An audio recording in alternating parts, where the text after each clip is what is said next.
Black Power family, welcome to another Sarnetta TV House of Consciousness production. You already know what it is. This is your brother Sarnetta. I am your host, and I'm bringing in another heavy hitter.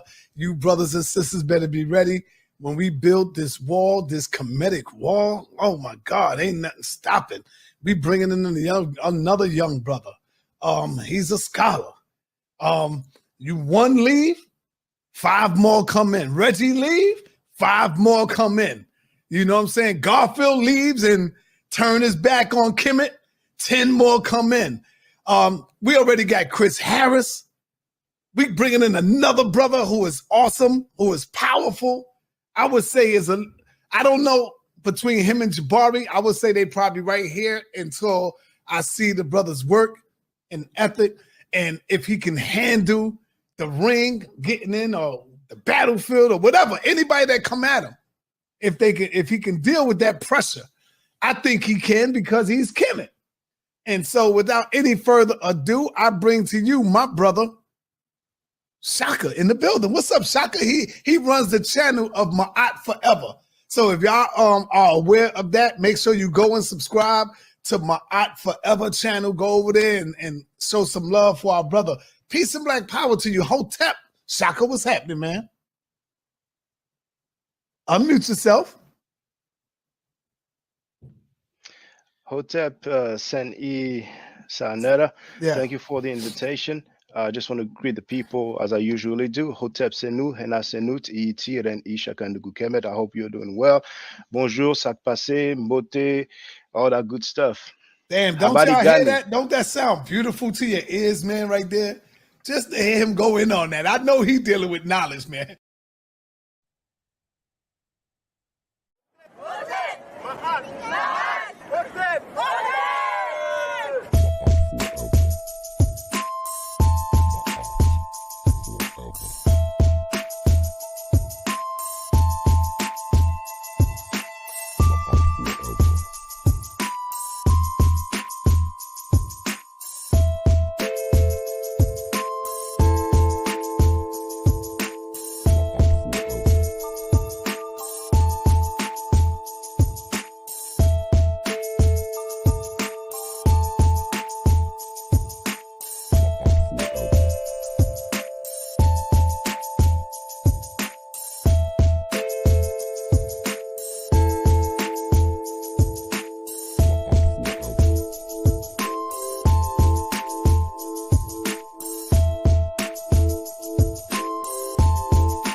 The proto-Semitic Allah burning down tells us was a black dog represented by a black bull whose hide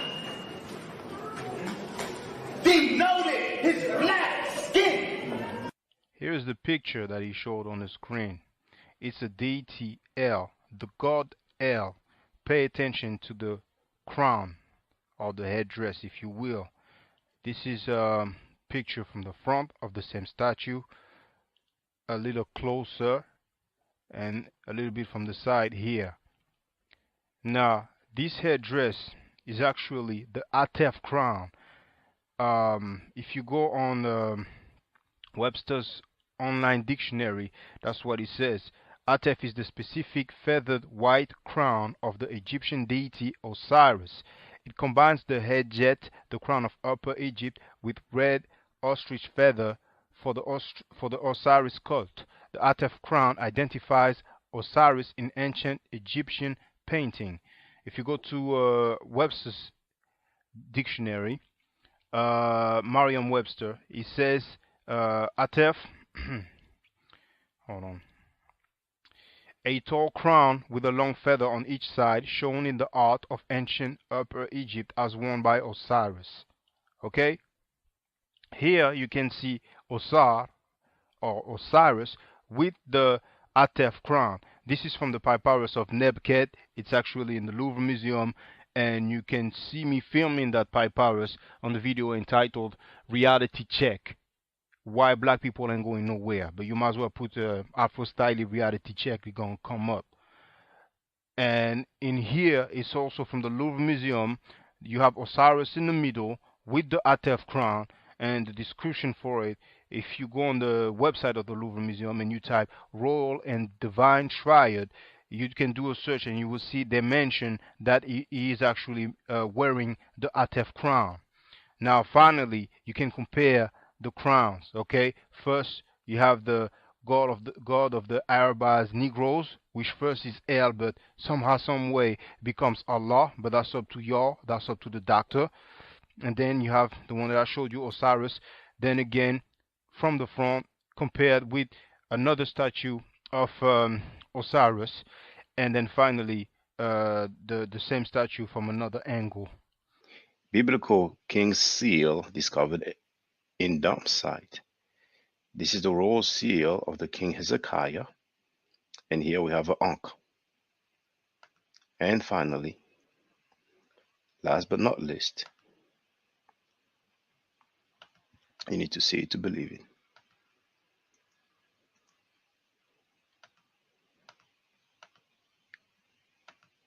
The God of the Bible. El slept in his own dung and urine. This is Ugaritic Narrative Poetry, page 195. And we also have this book here, the Tazaryach in the Prophetic Literature, where it clearly says that El floundered in his own feces and urine. I hope you're doing well. Let me check the sound first of all.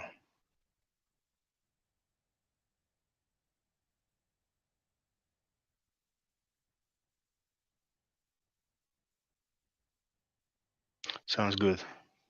The title of this live stream is Tazaryach is worse than an amateur. Chris won, and Tazary-wack buried himself.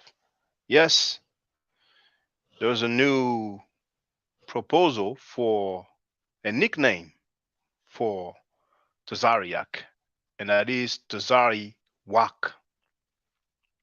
How you doing, Nikki Willie? I hope you're doing well.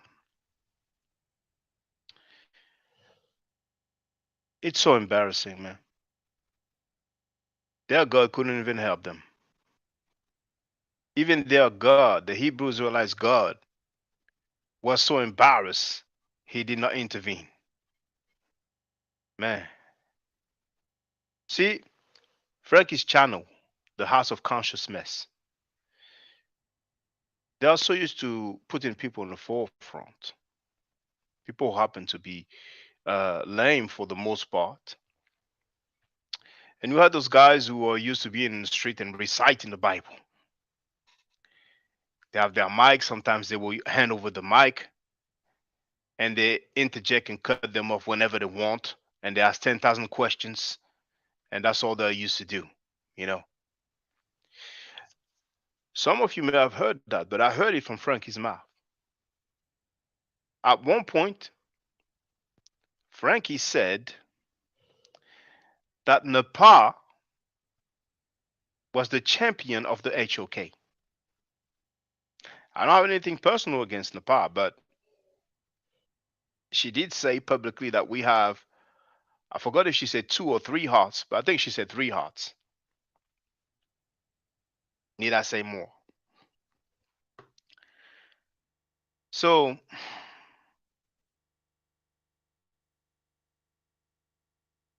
I have a proposition for the next debate, and it's a good title, it's a good topic that is actually matching the House of Conscious Mess, the House of Rape, the House of Pedos. And that is non-forceful rape really rape? I think that would be a great debate. You know, among them, they will come with all the laws, all the loopholes, all the ways to get around the system, all the technicalities. They're going to be happy. They're going to be glad, man, you know. Now, just in case people didn't know how to get down in the ISUPK, you got to hear that one. You accuse of molesting your wife's niece, who is your niece through marriage? I have no recollection of that. You would have to inform me of what you're talking about. I have no recollection of that. Okay, I will be able to one day. So I have my third question. Captain Tazaryach, do you have a homie that's in prison right now for child molestation that you support financially? Yes. But I thought you were against child molestation and those that are molesters to children. I am against child molestation and those that molest children. So why are you supporting this person, but you speak ill against others that have a love for people that have been just accused of child molestation? Okay, I'll answer your question very easily. When I was at both cases of both trials, the evidence that they had, they gave the brother a lie detector test, which he passed. They tested the sister for the young girl, rather, whether her hymen was broke because he was accused of molesting her. Her hymen was not broke. A hymen, for those that don't know, a hymen is something that they use to test to see if the woman's or the child's virginity has been broken or anything like that. There was information that she said that she gave, which she then retracted.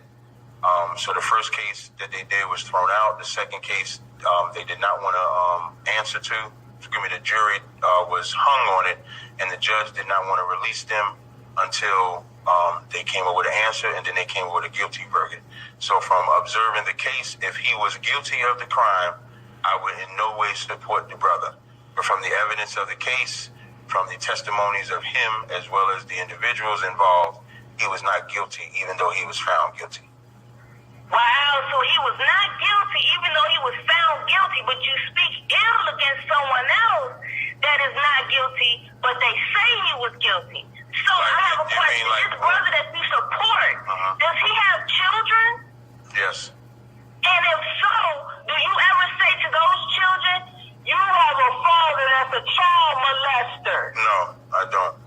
Well, why do you do that to others that have a love for Dr. Malachi Z. York Ill and you mock his children of him being a quote-unquote so-called child molester, and you speak for supporting him? So, Tazi was very uncomfortable. His Puerto Rican Caucasoid brother from ISUPK has noticed that, and next thing you know, you have an audio clip that says, B, shut the F up, and that's how he was saved. But have you heard the saying, God don't like ugly? People think they can run around and publicly and financially support individuals convicted of child molestation, and then things are going to be good in the hood, man. Such an embarrassment and humiliation. Now, Shimon wrote, hello, Shaka, keep on these scammers and peddlers' necks. Indeed. DL wrote, you're rehashing videos from 3 years plus ago and getting down in Saneda's time wasting gutter. Saneda took NYC off the map with his religious Bible shows. Now, you mentioning that the videos are 3 years old, like, what are you trying to say? Are you trying to say that it's okay if they publicly supported child molesters 3 years ago? Like, what is the time where it becomes okay? Is it after 2 months, after 3 months? Like, I'm trying to understand. Now, he added, how can one debate people who never existed like Israel?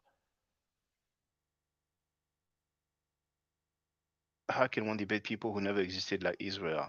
Fables like the Torah, Quran, and New Testament created by Greco-Romans and upheld by cults. All right. So, first of all, track field. Oh, I was sent the debate. I wouldn't put money on it. You know what I'm saying? Demande à maman, Meroud. Je suis occupé là. So, yeah, at this point, Frankie is supporting convicted rapists, convicted in the court of law, inviting them and giving them all the respect in the world. So I wouldn't be comfortable at this point, putting money into any of his events. Now, DL wrote, I am saying that what you are doing has already been done ad nauseum. Please show me who done it. Go ahead. Please show me who done it. Please show me who done it. Who stood up against Sanetta and the convicted rapists that he invites on his channel on a regular basis. And even if it was done, what's the problem if I do it as well? We need more people doing it. Because maybe you're not aware, DL, but what I've been saying is, and that's on news, you're late. They have no shame in their game. We have undefined moderators, twerking moderators, booty shaking moderators who laugh it off. You understand what I'm saying? And as a matter of fact, people will be telling me, Shaka, can you please stop criticizing rapists? Can you please stop criticizing child molesters? Maybe you didn't know. As a matter of fact, ask Frankie. Have you heard about Frankie and 15-year-old Nikki? Did people, already do that about Frankie and 15-year-old Nikki? And it's good because you remind me to inform the people. Any opportunity is always welcome to inform the people. Bro, listen. I don't even know who's over there watching that shit. But actually, you know what? That's a lie. I do. What's happening right now is there's a line in the sand, and the pedophiles and the pro-pedophiles. Remember when I said this is revealing who's pedophile and who's pro-pedophile? You know what I'm saying? So a lot of these people have shit that they've been doing. You know what I'm saying? A lot of these people have shit that they've been doing, shit that they interested in.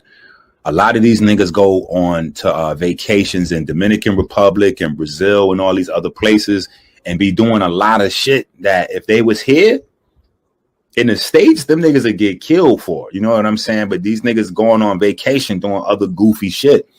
You know what I'm saying? And niggas coming around thinking that because they got a little few dollars that they could get away with doing certain shit, that makes them somebody. It don't. See, I still come from a world where money don't determine who you are. It don't. Because you got a little control of a platform and niggas looking at you and you can put niggas in position like, bro, that shit don't mean nothing if you a slime ball. Period. So you over there having sex with little girls. Remember, I was saying that we needed to boycott Sanetta Page until he took polite videos down. At this point, I'm saying that we need to just boycott that page. Everybody needs to unsubscribe. The nigga's a pedophile. What are you doing now? And if he's not, let him break it down. Let him explain his relationship with Nikki, because he cannot deny his relationship with Nikki. Do y'all understand what I'm saying?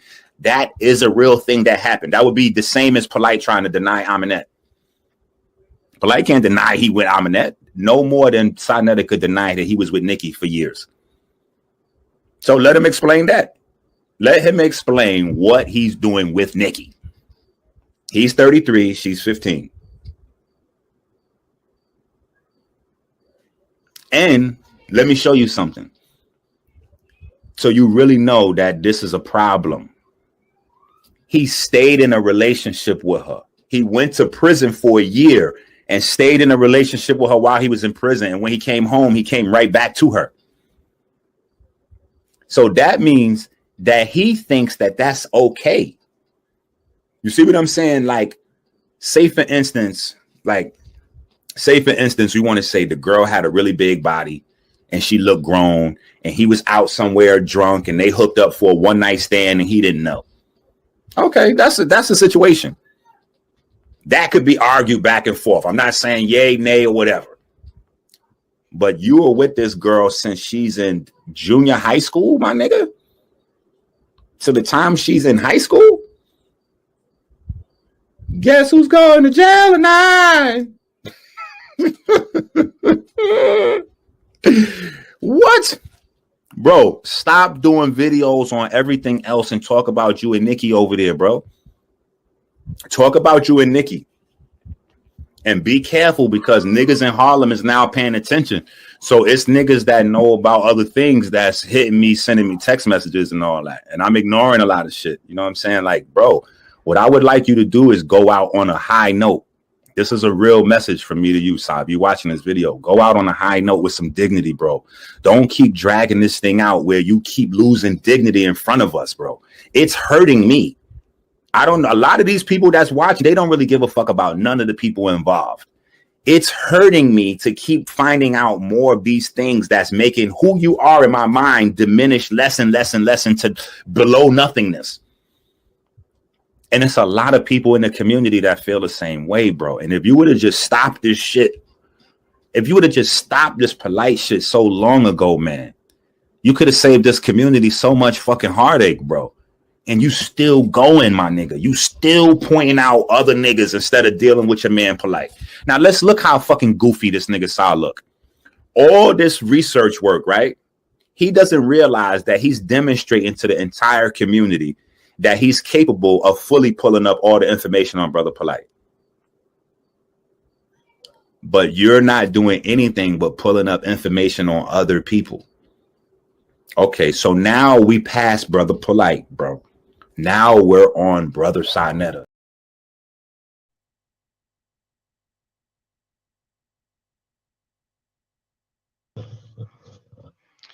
All right. I did not even plan on playing that clip, but that guy DL, who doesn't want to answer whether or not he's against child molestation and has been sent on holiday. He needs some rest. And, you know, I'm going to start taking this habit, man, because we have some very creepy people coming up trying to make all the excuses in the world and never criticizing the child molesters, you know, never criticizing the rapists, you know. Some people have done that in their past life. You know what I'm saying? Oh, it's too late, Decentavo. Decentavo Rodi, you better answer the damn question. That's it. I gave him a chance. He put something else, you know. I might read it after. But anyway, regarding that debate, it was sent to me, you know. Didn't put any dime on it, you know. I don't want to financially support protectors of child molesters, protectors of rapists.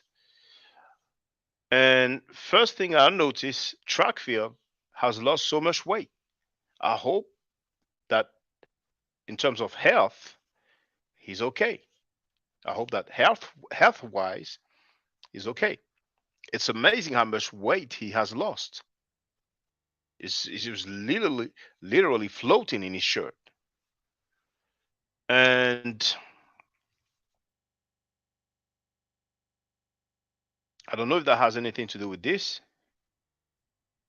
You ain't got no proof, nigga, that I went to the hospital and they all told me I had AIDS.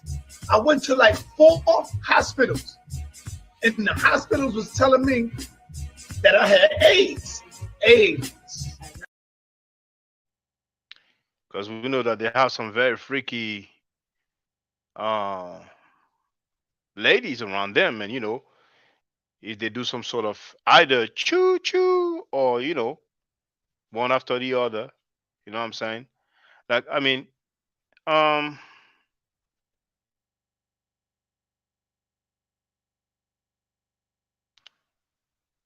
Shaka, all these niggas sleep with each other's wives, brother. All of them. Our brother, me and Corna ain't beefing, but wives? Corna, You mean wives' daughters? no, they sleep with each other's wives. Like, say a Hebrew Israelite is married to one of these brothers, and she breaks up with them. Next thing you know, she's with the other Hebrew Israelite. The mighty Hebrew, brother Zabak, and brother Corna had the same wife at one point in time. Now, this is so, you know, if they hit the same chick and, you know, one of them happens to have some serious illness, serious sickness, and, you know, hey, nobody's invisible, you know. So I hope it's going to do well, you know. And that being said,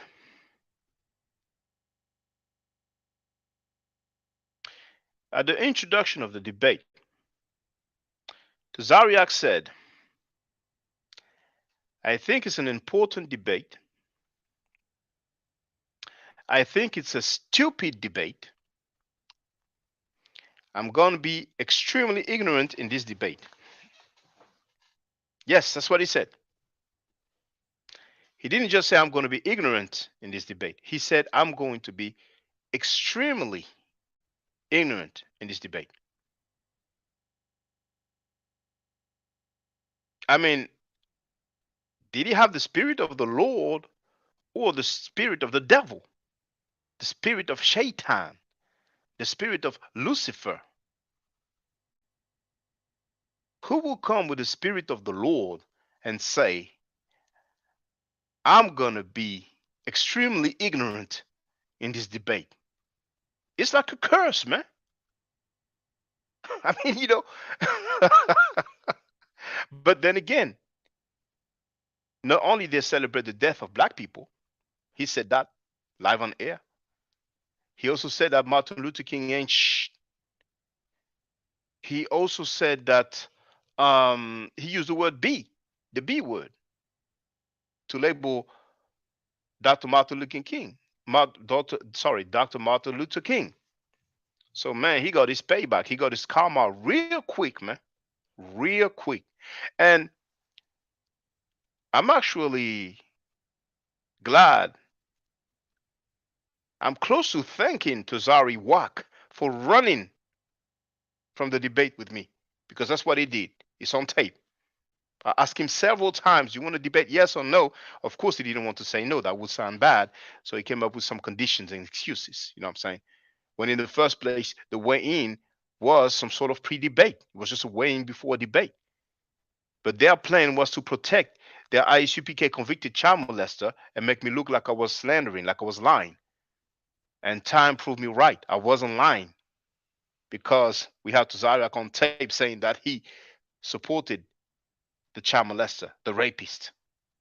They look horrible and they look bad, man. And they are still proud. Before all these things were revealed, before I started putting my neck on these pedophile protectors, on these rapist protectors, Tazaryach wasn't prepared to debate Chris MVP Harris at all. And one thing noteworthy, WAC 100 punked them. He did. Now, they didn't have the same energy that they have towards other people, disrespecting them, being condescending, and so on. And then to save face, to do some damage control. Now, all of a sudden, Tazary-wack was ready to debate Chris, and then next is going to be Shaka Amos. You know what I'm saying? So that's just for the record. Now, then he said, Tazary-wack said, this is not about anything that's not in the Bible. If there is no book, chapter, verse for it, I don't want it. See, those guys want to control the narrative and say what it's all about. Okay, that's what we're going to talk about. That's what we do. It's like you're in a fight, you're on the ring, you have gloves, you fight with rules, the noble art. And they say, oh, you don't use your left hand, and you stay still, you don't move around. What kind of ridiculous stuff is that? Then he said, if it's coming from a pyramid text, a coffin text, I hope he has the source of who had access to said pyramid text or coffin text when the New Testament was written.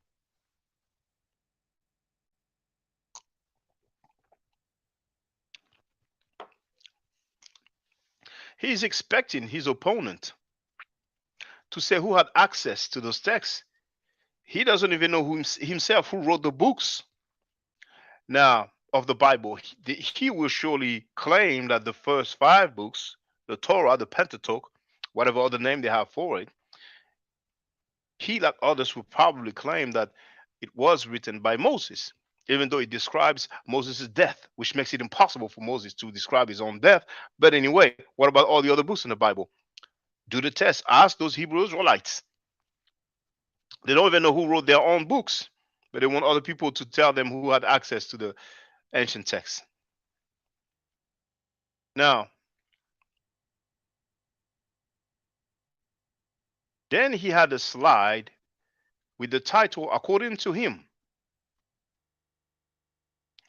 Trying to.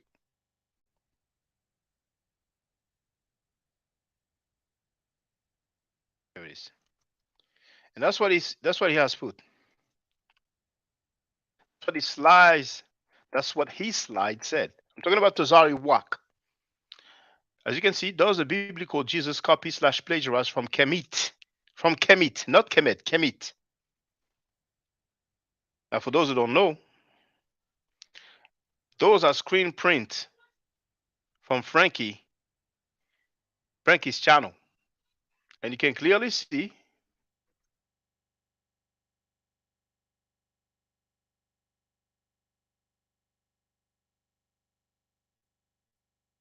is the biblical story of Jesus copied from ancient Kemet.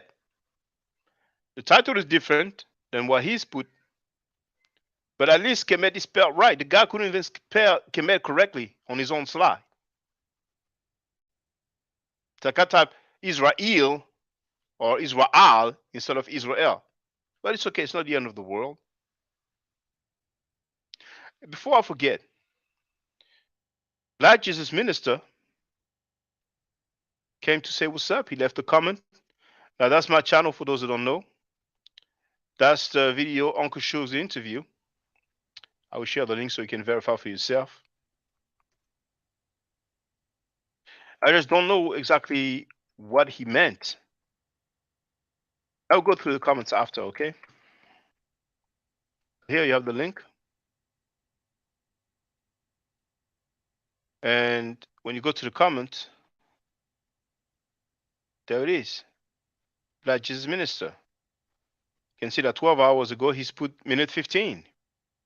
So feel free to go to minute 15 and try to know what he was all about. But if you click here, that's his channel.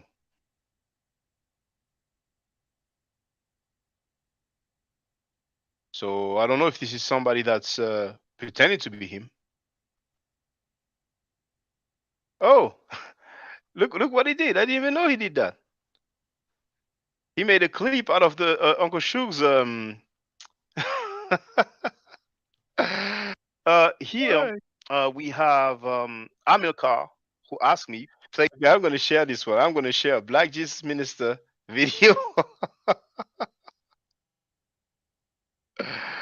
Oh my goodness.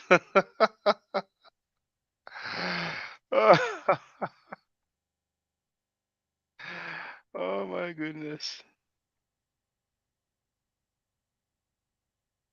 Oh, I can see my feed. There's Cross the Line Radio, and the title says it's a live stream. It says the return from the dead.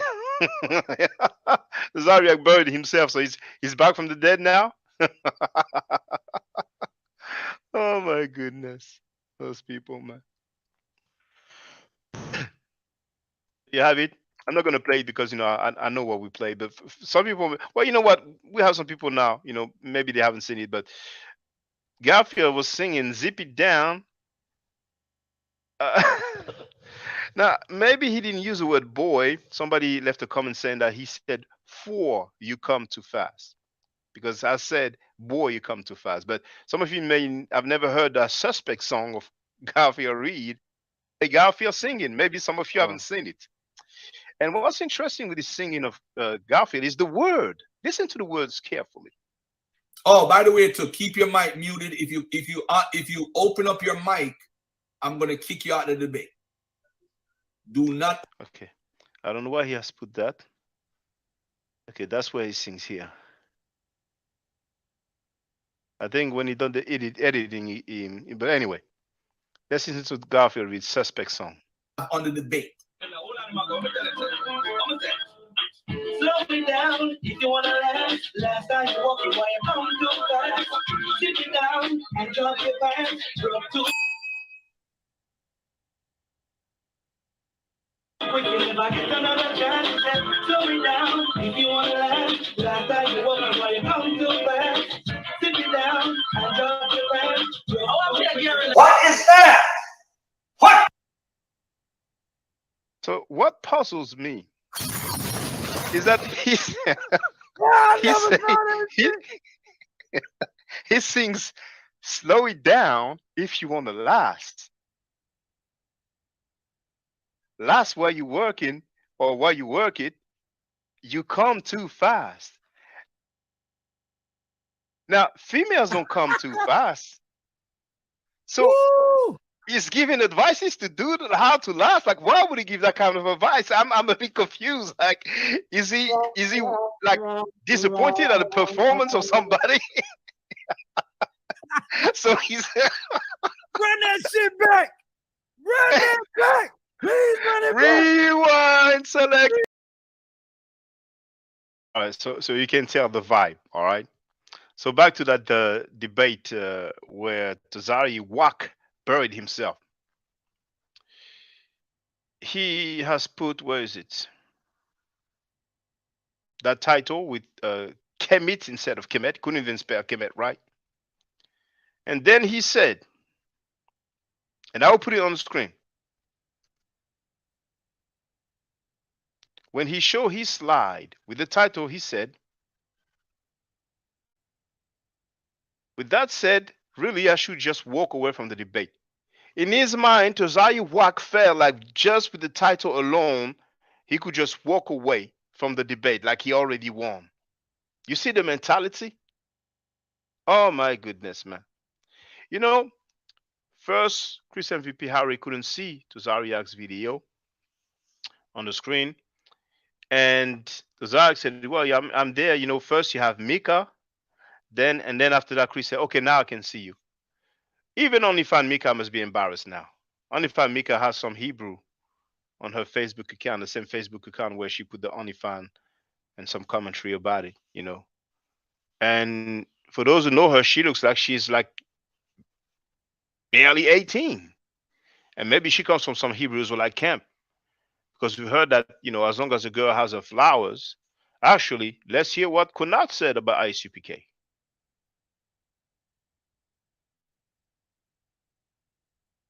I'm gonna tell you why, because I'm an Israelite and Tazaryach Israelite, and I think his doctrine is off compared to what we teach it. We both had the same mission, but he's telling the Israelites it's okay to mix race, right? He's telling that they got a doctrine saying that if a child reached a flower, they could be 15 or 9 years old, you can have sex with them. Okay, This is what they now teach. you talk about running. Now, of course, you can hear that Saneda changed the topic quick, you know. And now that we know what Enki said about Saneda being 33 years old while having a relationship with a 15-year-old girl called Nikki from Harlem, Nikki Chanel from Harlem, then it's understandable, like, you know, this kind of topic he wants to, you know, push them away. But anyway, that's what Minister Enki said. I didn't say. The hospitals, 4 hospitals diagnosed him with AIDS. He said it. I didn't say it. He said it live on air. So since they can have sex with girls as young as 9 years old, 9-year-old, as long as she has her period, who knows? Maybe OnlyFans Mika, you know, was pregnant at 9-year-old because she's a mother, you know, and then now she's 18 and her daughter maybe. I mean, I don't know if she has a daughter or a son, but I don't want to talk about the people's children. But maybe that's what happened. Maybe that's why she looks so young and she's already a mother. I don't know. So that being said, see, Mariah wrote them. Mariah was not aware of that. You know, you understand why they don't want to say my name. They want to say the French N-word. Frankie says the French N-word, the N-word in French. You know, because he knows that when people will check my channel, they will be informed about how they get down. They will be informed that Saneda has no problem inviting convicted rapists on his panel. For example, you see, I didn't even. This is something I have to show, like, I guess, every time. The guy called Mighty Hebrew, he was convicted for rape. That's the court summary. He was found guilty of rape, involuntary deviant sexual intercourse. Is it showing here? Yes. Aggravated indecent assault, statutory rape, indecent assault, and corrupting minor. And what they're trying to do is make you think that, oh, it was just a age difference of 2 years. He was 17 and she was 15, and then they waited for him to be 18, and then they charged him like an adult. But no, Saneda himself said what the deal was. Let's not forget the mighty Hebrew nigga who you get constantly on your channel, who's on all the Hebrews channel. Don't forget the mighty Hebrew, the bald head nigga, been already incarcerated in prison for molesting a young child. He came home and they violated him again because the nigga was trying to fuck with another child. Dang. Some people are prolific in their crafts or in their hobbies. I guess they call it the lifestyle. So that being said,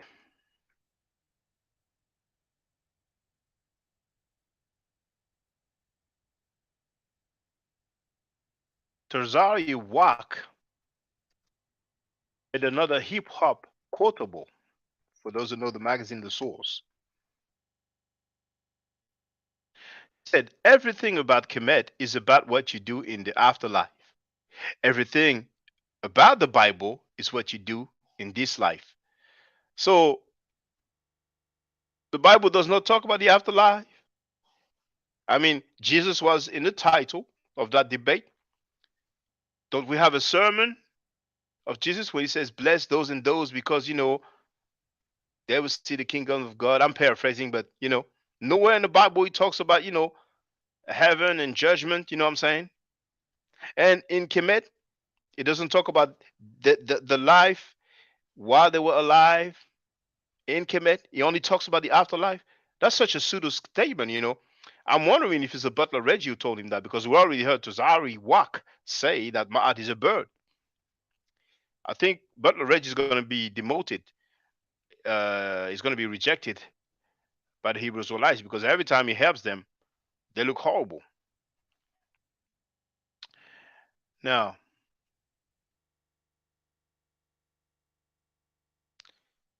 two more things about that debate that I'm about to quote. He showed a map of Paul's journeys or Paul's travels. I'm talking about the Apostle Paul. And he said, he actually asked, show me where Paul went to Egypt. Another pseudo statement, ridiculous statement, as if Paul is the only author of the Bible.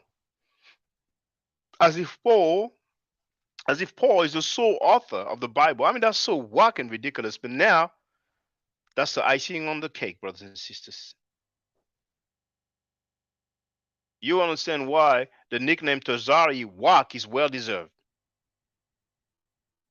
The guy actually asked Trackfield, that's Garfield Reed, you know, the guy that you're singing that Suspect song, saying, you know, zip it down, put down your pants, slow it down if you want to last. I don't know who he was singing to. He asked Trackfield to stop the time.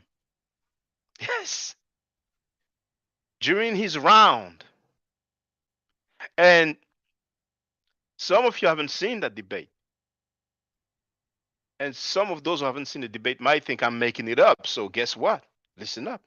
So what he would have to show, let me see if there's any, what he would, I'm sorry. Hey, can you pause my time for 1 second, Garfield? I know I got less than a minute. I clicked something on the PowerPoint that I shouldn't have. And I got to get back to my PowerPoint. I apologize for that. Let me shrink you down. There we go. I think it's right there. I'm sorry. So he would have to show. You heard it for the record, man. So if people don't like the nickname Tazary-wack, they can nickname him, can you pause my time? I stopped at that point, man. I can't finish listening to that debate. Because listening to that dude, man, you will really lose brain cells, man. You know what I'm saying? I want to keep my sanity, man. That's it for me, man. And Sanetta is hyping people like that. Frankie is hyping people, making you pay to listen to dudes like that, who only know just to read the Bible or recite the Bible. You understand what I'm saying? Now, when he gets the help of Sanetta, when it's two of them against one person, yeah, he might look like he's doing his thing. But by himself, when he doesn't have anybody to hold his hand, and when God is not there to help him, he doesn't even have the favor of his own God. You know? That's how terrible the dude is, man. The dude was struggling with his own slide, man. He was struggling to go through his own slides, man. To the point where he asked Trackfield to stop his time. Now, Trackfield as a moderator should say, hey, no, I can't do that, man. But he didn't say anything. That's fine. So I'm going to go through the comments, and I guess I will call it a day if nobody gets on the panel. I've shared the link, but I'll share it again just in case somebody wants to say a word or two. Link to get on the panel, because I have another live stream coming up, and it's a serious topic: sexual crimes, Africa Bambaataa and the Zulu Nation. And that's not 3 years old. That's not 1 year old. That's very recent.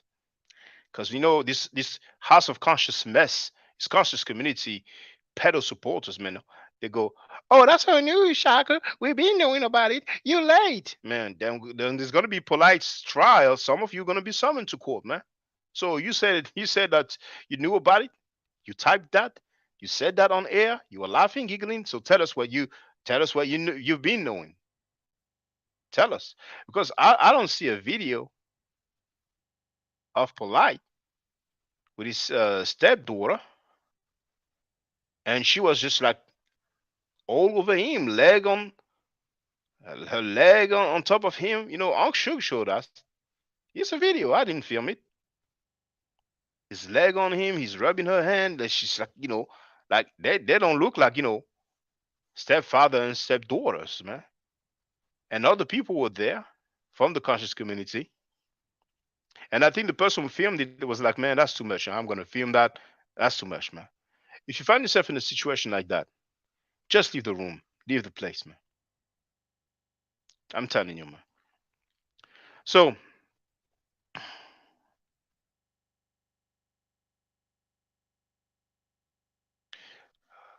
when DL asked, when he said, I am saying that what you have been doing. Oh, no, sorry. What you are doing has already been done ad nauseam. That's surely Latin, you know, to the point of having nausea, most likely it means, you know, nauseam, I guess. I'm guessing right now, you know, I don't know for sure. But anyway, I asked him, can you show me who's been doing that? He didn't deliver. He didn't show and prove. Love me frozen the place to be. Then he wrote, and I saw that earlier. I was like, okay, I'm going to address that after. I suspect that you are just mad at FBA because of the tether talk going on lately. You want to focus on the negativity around FBA because you feel hurt. I mean, that's so amusing. I've been criticizing rapists and child molesters. What does it have to do with FBA? I mean, you know, damn. 10 years ago, the Amin Ra Squad was making remarks about me being from not being in America, not being an African American. It's not new to me, you know. Punk Butler Reggie has told Sekou, you're an outsider, you have no standing in our community. You talk to your people, I talk to my people. I defended Sekou. I invited Sekou. He came on my platform. We talked about that. Some people even apologized. You know, some African American brothers have apologized to him because they felt so embarrassed at the behavior and words of the Punk Butler Reggie. You know, and then after the weigh-in, when Tazaryach and Sanetta lied to protect a convicted child molester, Punk Butler Reggie rejoiced and he wrote, "Keep Black America at your mouth." But where is Punk Butler Reggie now? Why doesn't he give his opinion about the debate? I see two real, but please show your face. That's a requirement. I didn't state it, but you know, people should know by now. So anyway, decent tables in place to be peace to you. Okay, I see. I don't see your face. Okay, welcome. Feel free to speak. Actually, I don't hear. You're on mute. You need to unmute yourself. Oh no, I was retwisting my locks up. I got dreadlocks, so I'm retwisting them right now. But no problem. I'm gonna turn my camera off real quick, just so you know I ain't no flasher. Yeah. Thank you for that. I appreciate that. Okay, feel free to speak. Yeah, no, I had asked a question in the chat, and I was just wondering, do we know who wrote the Book of the Dead? Like what scribe wrote it? Because I had read that it was multiple scribes over like 1,000 years, right? Multiple people, yes. Now, we do have the most famous one, the one that Budge kind of stole, but let's say acquired, which is in the British Museum, and is known as the misnomer is Book of the Dead. You know, it's really translated as Book of Coming Forth by Day. Whoa, a lot of background noise. Okay, so he put himself on mute, but I hope he can hear me. So there's one, the scribe of Ani. So do we know for sure if he is the one who wrote it? I don't know, but he was a scribe, so it is possible that he wrote it himself. Uh, it's safe to presume that people from the royalty would get scribes to write some of the spells for them. You see, but that one, which is in the British Museum, is identified as the Papyrus of Ani. So Ani is actually the scribe, and his name is on the papyrus. Those who take the Medu Nature classes or hieroglyphic classes with me, we go through that and we read his name.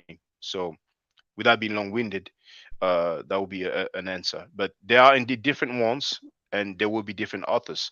Some spells will be similar, but they would not, the quote-unquote Book of the Dead, Book of Homin Paide or Peret M. Heru, would not necessarily be exactly the same, but you have some spells that you will find.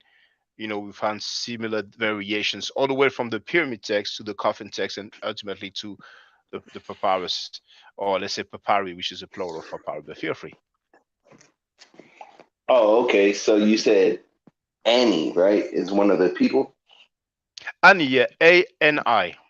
That's yeah, that, yeah. The papyrus in the British Museum. Go ahead. Oh, I'm sorry. Go ahead. I'm sorry, Shai. Go ahead. No, I'm finished. So go ahead. Feel free. Oh, no. What were you saying about in the museum? I wanted to know what you were saying. Okay, I'm gonna. Well, actually, I'm gonna show how people can do that. So share screen. Where is it? There it is. Here. So if you put Papyrus of Ani, I don't even need to type British Museum because it will come up. There it is, British Museum. And I'm going to share the link in the chat for everybody. So you have the few sheets at the bottom. See the weighing of the heart. This is the heart. This is the feather of my heart. And it says Book of the Dead. They've put that in quotation because they know it's a misnomer. Papyrus of Ani, and this is frame 3. Some people may use the word plate. You know, Burge cut it into 30-something pieces. That's the reason why we say plates or frame. But it was in one piece initially.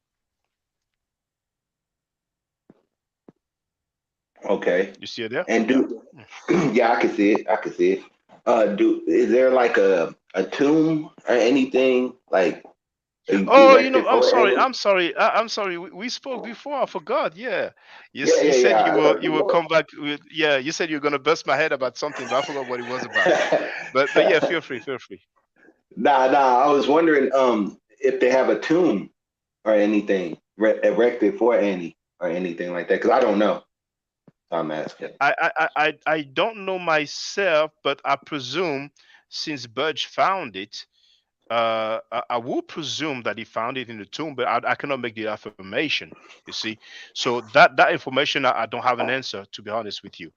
I don't know. I don't know if they have one. They may have. They may not have one. Yeah, no, it's just because like I told you before. I don't know if you remember. I do follow like the Israelite faith. And a lot of times what people say is we don't have the body of them.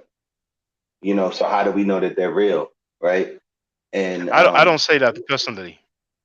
No, not you. I'm saying people are encountering like different people, and so I'm not going to bring that argument to you if you don't believe like that, I'm not going to. But when people make the argument, I think they're not helping their case, because what we should ask for is attestation. And when we say attestation, really, it means anything that mentions them during their lifetime at best. then sometimes, you know, it might be a few years after their lifetime. But when it comes to Jesus, for example, which is a central figure of Christianity, that's really decades later. And the funny thing is that one of these, I forgot if it's Tacitus, people mention Tacitus's lifetime, sorry, which will be decades after. Attention, je fais un live là. Sorry. No, you get it.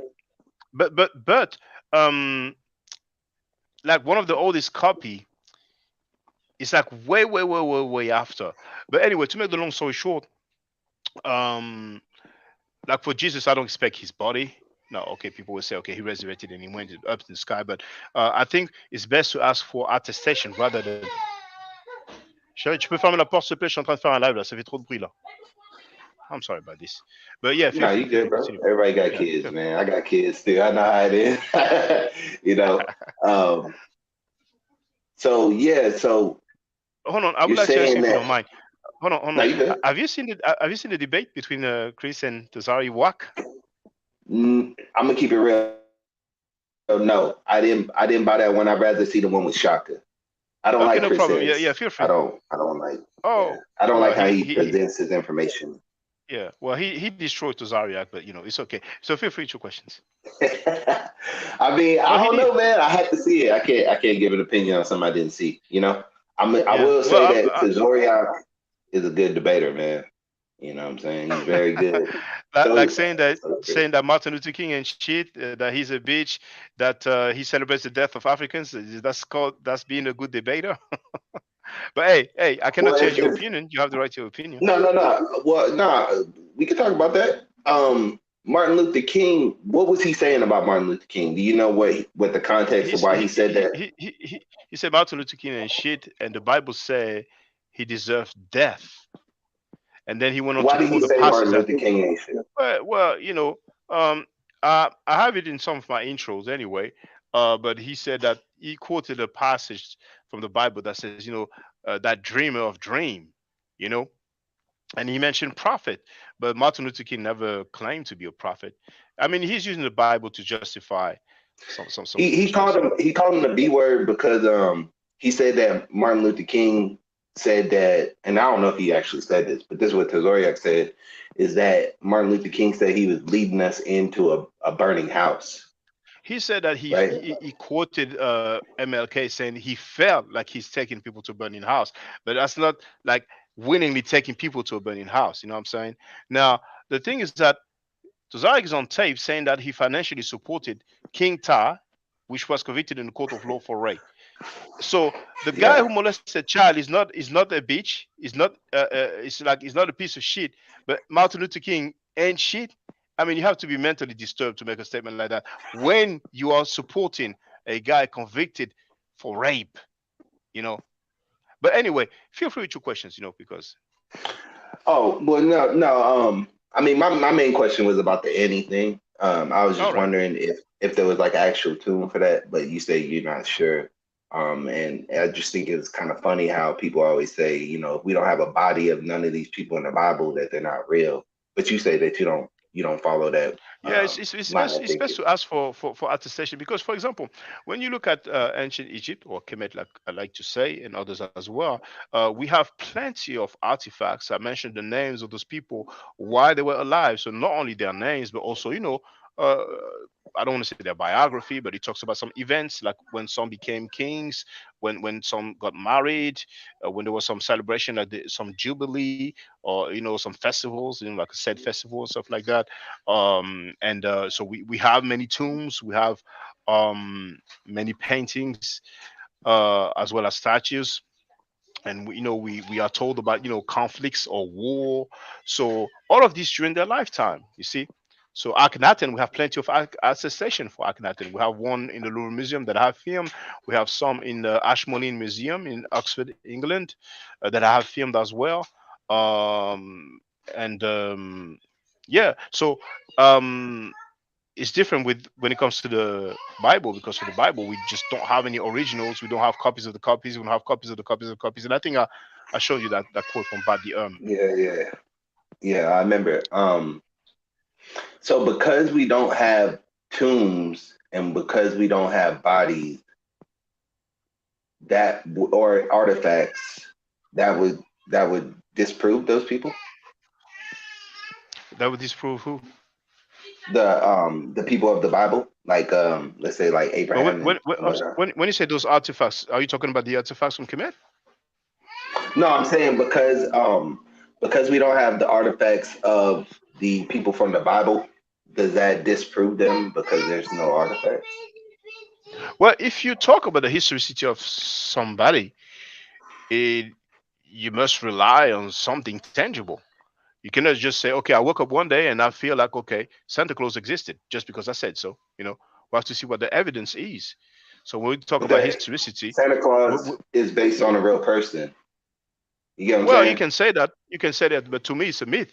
So, like Spider-Man, you know, somebody may argue that Spider-Man is based on a real person. It's based on the historical. What's his name again? Peter Parker. Peter Parker. You know, yeah, and I may argue, well, there was a historical Peter Parker, and there was a mythical Peter Parker, and people believe that, you know, the mythical Peter Parker performed all the supernatural things, but really, it was extra. I forgot how you pronounce it in English, but basically they hyperbola. They made it bigger than he was, but he was just a living normal person. So yeah. So to me, you know, if people argue for the historicity of anyone, what is the evidence? Okay, let's say we don't have any records. We may have testimony or mentioned by people during the time period or years after the time period. Let's see how old is it after the time period, and let's see if we have the records. You know, because Tacitus, Flavius Josephus, I doubt that we have the originals. You know, and for Tacitus, I think that the surviving copy or the surviving mention of Tacitus writing, I think it's like 500 years after. I mean, we went through that a while back, but I don't want to make a mistake with the dates. So that would be my question. What are the documents that people rely on for the historicity of Jesus? Flavius Josephus was like I think he was born in the year 37 AD. So he was born after the let me double check, but I think Flavius Josephus, hold on. Flavius Josephus, I'm going to put Britannica.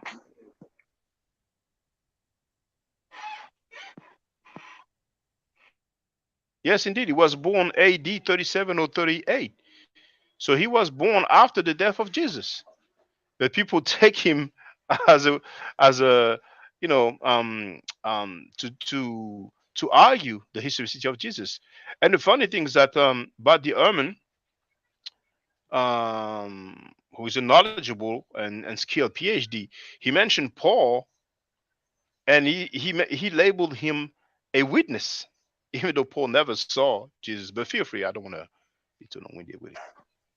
Now you good. I'm listening. That's a good point. But I would just. Oh, go ahead. Like for example, if I was to ask you, okay, you are a Hebrew Israelite. If I remember correctly, you said that you don't belong to any camp, but it doesn't matter if somebody belongs to a camp or not. You surely, I presume, believe that Moses existed. Now, what do you rely on for his historicity? I rely on influence. Influence? What do you mean? Like the way he influenced the Bible and how the Bible speaks about him. I would put more water into him being a real person than for it all to be made up.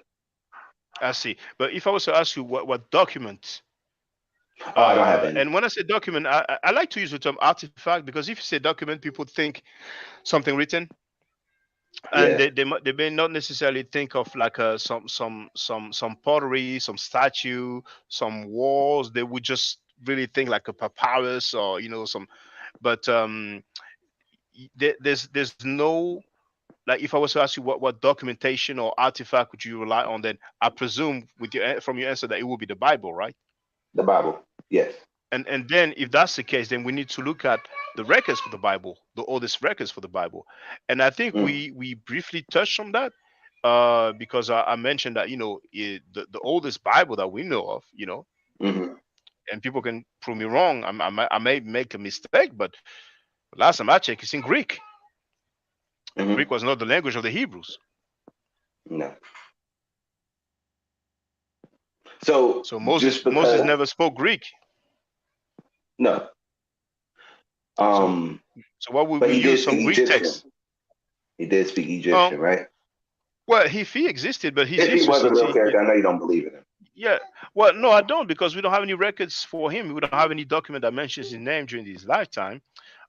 In the records from ancient Egypt, we don't have any mention of a Moses. Contrary to what Tazary-wack said when we had the weighing, he said there's attestation of Moses and Miriam in hieroglyphic, and then he said in Hebrew. But when I asked him to show and prove, he didn't, because I know it doesn't exist. But no mention of of Moses. No mention of Hebrews enslaved. No mention of people leaving the country in mass and then, crossing the water, and Pharaoh and his army dying in the water. I don't even think we have any There record is of the evidence. Pharaoh. There's evidence of of chariots and whatnot at the bottom of the ocean. Not going to say but Well, that's I would like to. plausible.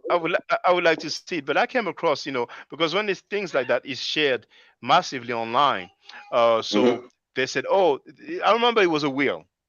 There was a Yeah, wheel found.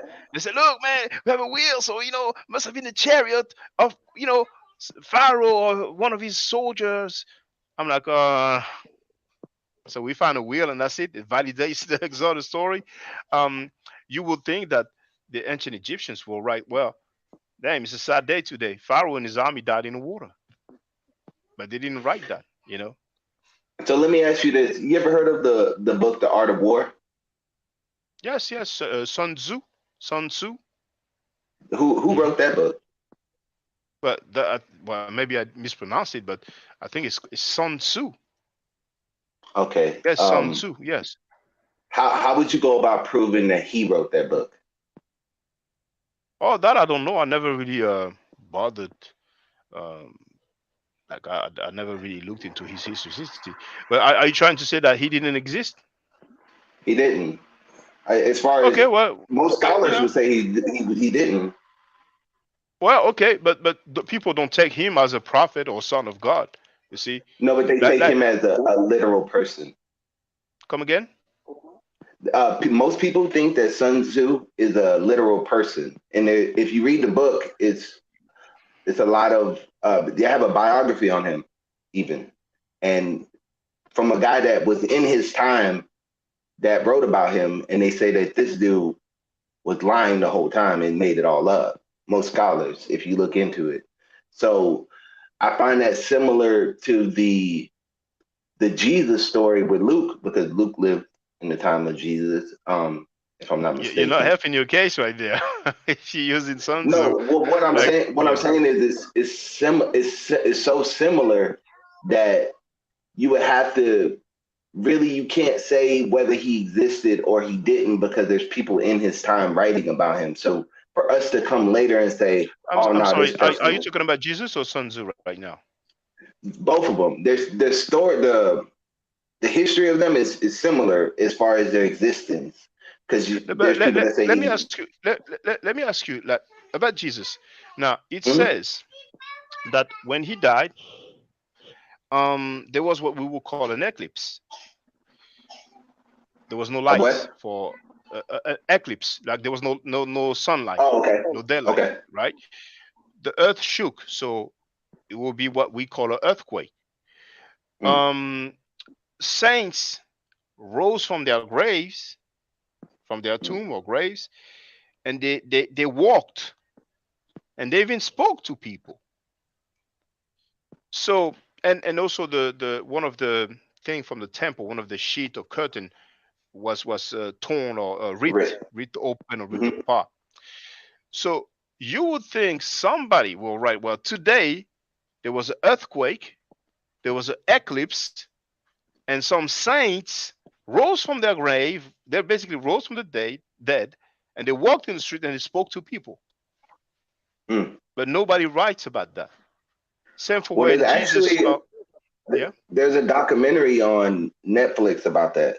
I think it's called What in the Quake or something like that, right? Where they go back and because they can track earthquakes throughout history somehow using their science or whatever. I don't know if it's true or not, but they were able to prove that there was a massive earthquake in that time.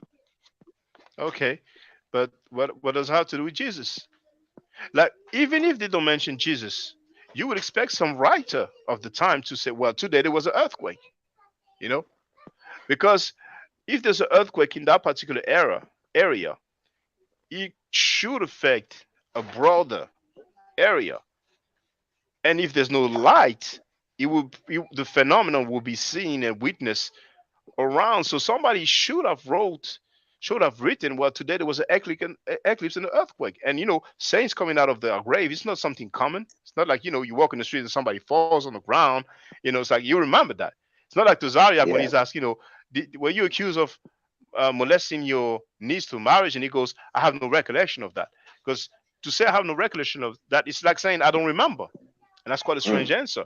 So those are the things, and then somebody who could have take it further and say, well, today that's the day when they crucified that guy. I don't think they were crucifying people every day, So the thing is that a lot of people do believe in the existence of Jesus Christ.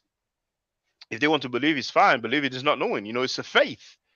But to argue his historicity, contrary to what many people will think, and Bart Ehrman said it, we don't have a single document that mentions him during his lifetime.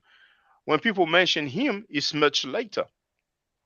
And I think that go ahead. I think that it's a little bit unfair though to think that there would be that stuff, right? When we have the burning of, when we have like so many libraries being destroyed and so many, the Jews were not like people. So to find that type of stuff, it would be a little, don't you think that's a little unfair? Like, let's say if I didn't like you, Shaka, right? And I came to your house and destroyed all your stuff, every trace of you. Is it fair for me to say a bunch of years later that you didn't exist because I destroyed everything? It wouldn't really be fair. And so Jesus being a rebel and being an unlike person who was crucified, I don't think that you would find very many people talking about him. Number one, out of fear of being persecuted themselves, because the Romans would do that at that time. But that sounds like conjecture to me, because on one hand, to me, it sounds more like a justification as to why we don't have records that mention Jesus during his lifetime. And if they would have done that, then why do we have all these? I mean, at one point, somebody woke up and said, "Okay, they have destroyed all these documents, and we're just going to start writing about it." Like they all memorize those things. We will believe that some people just memorize the whole Bible and then they decided to write it down in the Greek language. It sounds far fetched to me. I mean that it does sound far fetched, but it's not beyond the realm of belief for somebody to come years later with an oral tradition and write it down. Is it going to be verbatim? No, because you can sit next to 100 people, whisper something in their ear, and by the time it gets to the end of the line, it's going to say something different. So it's not going to be verbatim. But I think that the moral and the whole plot of the story was kept intact, because that's what would be kept intact if you have an oral tradition. It's not going to be word for word. But no scholars say that. No scholars say that it was kept intact. Even I don't say that either. Oh, okay, my bad. But I'm saying like the moral of the story was kept intact. Maybe not the word for word, the word of God, word for word. Okay, yeah, probably not. But I think that they got the gist of it right. You know what I'm saying? The main part of it right. Well, which was, what you call the gist of it, some people say, is what some label as crucified saviors or just saviors period, and then they will go back to this ancient figures that some may label mythological figures, and some will mention Horus, some will mention Osiris. You see, some will even mention David. You know what I'm saying? And so yes, some people will argue that myth about some saviors of some sort, people who came to save humanity, to bring salvation. You know what I'm saying? You get salvation through them. you know and of course, then when we know about the epic of Gilgamesh, and we see how similar it is to the story of the flood. Now you see, actually what you said reminded me of what Tazaryach was saying, and there's actually one screen print that I forgot to show. Let me see if I can find it real quick. I did a screen capture.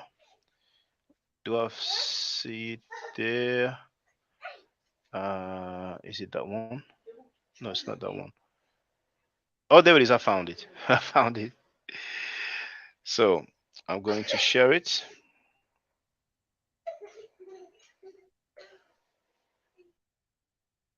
Share screen. There it is. So he called that ancient manuscript comparison chart. So you have all those individuals, and then when you have the New Testament, we have 1st century AD and 2nd century AD. You see? Now, date written 1st century AD, earliest copy 2nd century AD, which means that the earliest copy of the New Testament is like around 200 years after the lifetime of Jesus. You know what I'm saying? Now it says circa AD 130. I don't know what the F stands for, but I would like to see them. But I just. Oh, are you there? Yeah, I'm here. I'm listening. Oh yeah. What was the last point that you made before I showed that? Because something you said reminded me of that screen capture that I've taken. I don't really remember exactly what I said that made you pull that up. Yeah, I lost my thought, but you may have talked about. You said I reminded you of something Tazaryach said. Yeah, but just before that, I honestly lost my thought. But something you said reminded me of showing this. But because first we're talking about the historicity and the writing. Well, I lost it. It might come back to me. But then what does the data allow us to say? You see, what does the data allow us to say?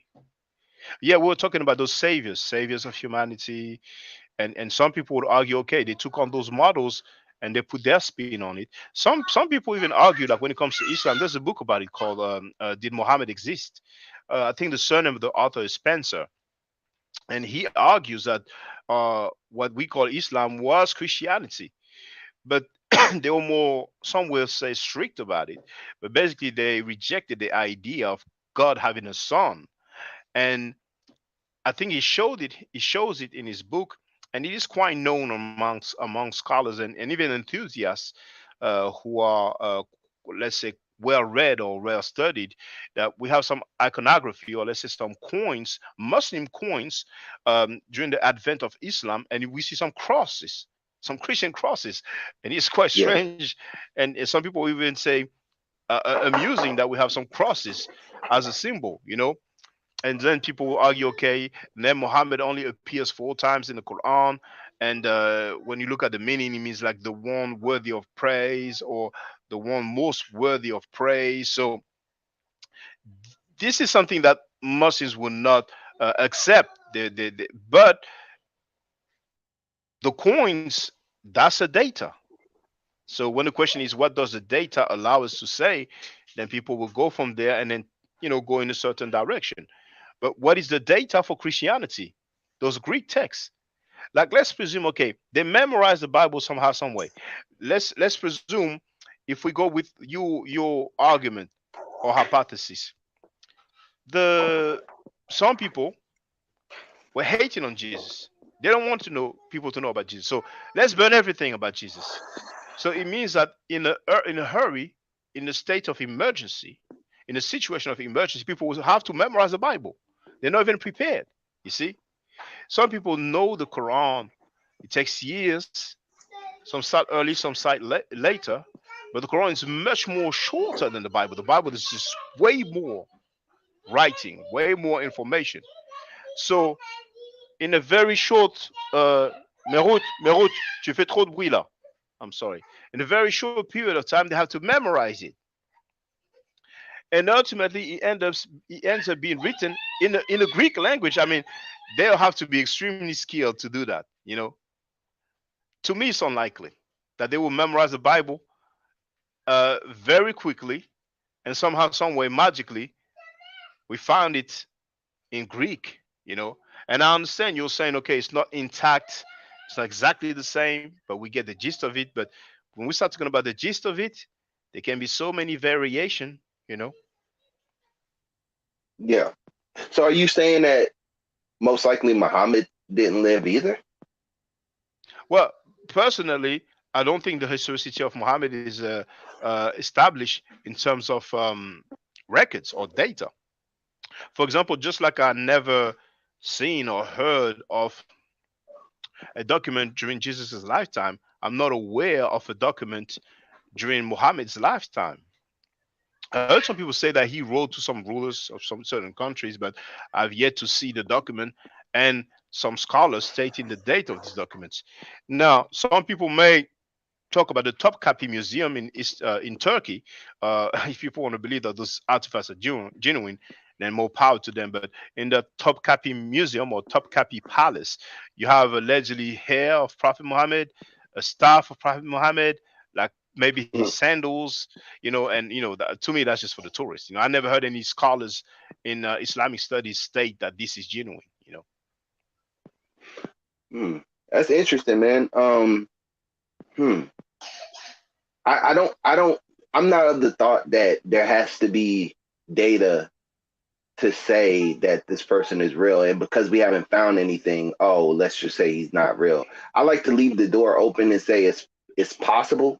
I know in this community, not your community, but the conscious community in whole, likes to say, well, if we don't have no body or we don't have no artifacts, then this person is not real.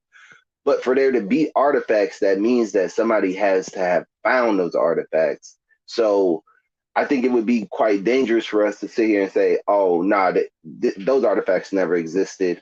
And then for somebody to go dig it up and then they find the artifact, what are those people going to say then? Are they going to say, well, you found this artifact, but that still doesn't prove him? Like, what's going to be enough to show people, okay, he did exist? What would you accept would be proof enough that Jesus existed, for instance? Well, there we're going to conjecture. We're going into excuses as to why we don't have anything.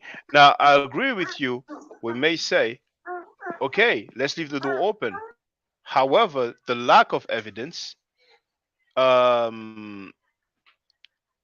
is a solid ground for people to say, well, the historicity of that person is not established. You see? Now, if they find something, then let them present it, and scholars will speak on it. You see.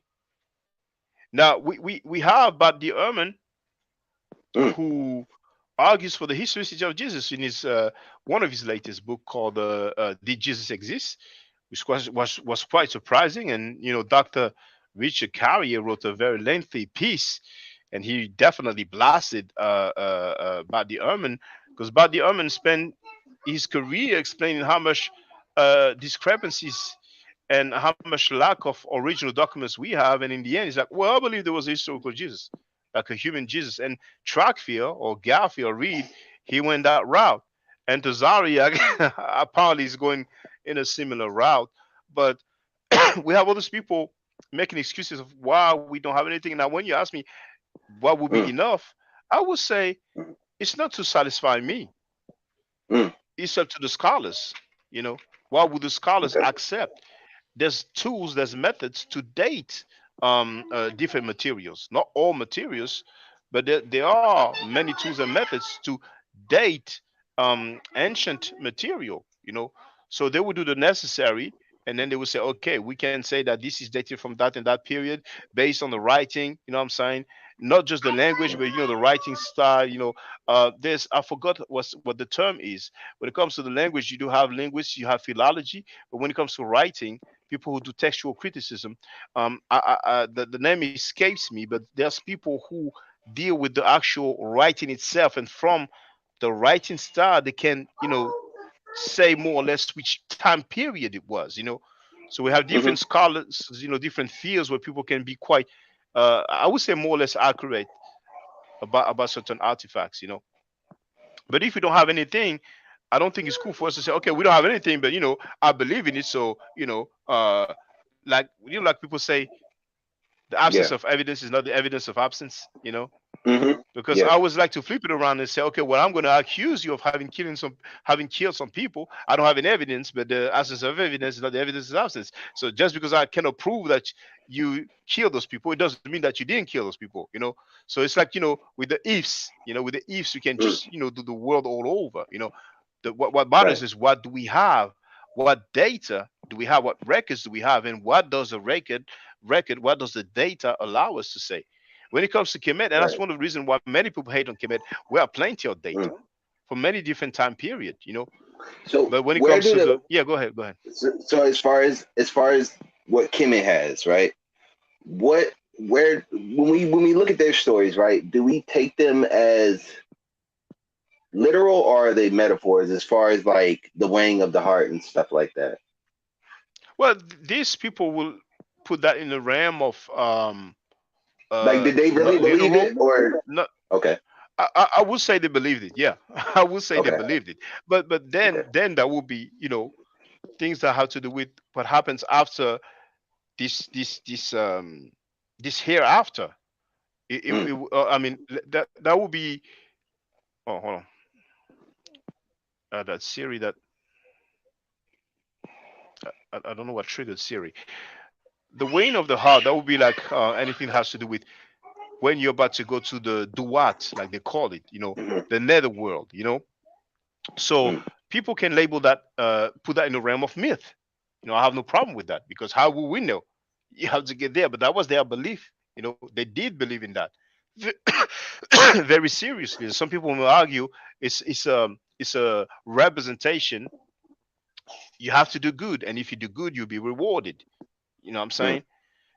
But I'm trying to people like. I'm trying to figure out I'm trying to figure out how we got to the point of saying, okay, it's myth, it's not real, because they believed it. So why are we coming Yeah, along saying, oh, it's bullcrap, it's myth? well, I'm not saying it's bullcrap. Saying that something is a myth doesn't mean that it's bullcrap, because when you have a story, you have a lesson, you have a moral to the story. You see, But what I'm but saying what is people like they to. actually they buried their bodies in preparation for what was going to happen in the afterlife. So they actually believed it. They didn't think like, oh, it's a myth, but let me still wrap my body and do all this stuff to my body to make sure that the myth, you know what I'm saying? Like they really believed that Yeah, when they died, I agree. that was going to I happen. agree with you.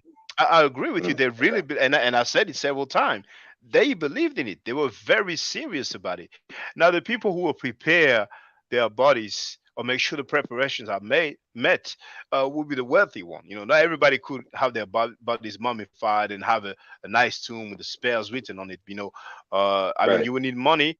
And so that people can even do the religious um, uh, the things that are required religiously. They will leave funds, but that would be the most wealthy ones. Mm, Now, yes, they did believe in it, but what people like to do when it comes to Kemet is to focus on the mythology, what we will call mythology mm. or religion, rather than focusing on the historical people, those rulers, those nobles, those scribes, those servants.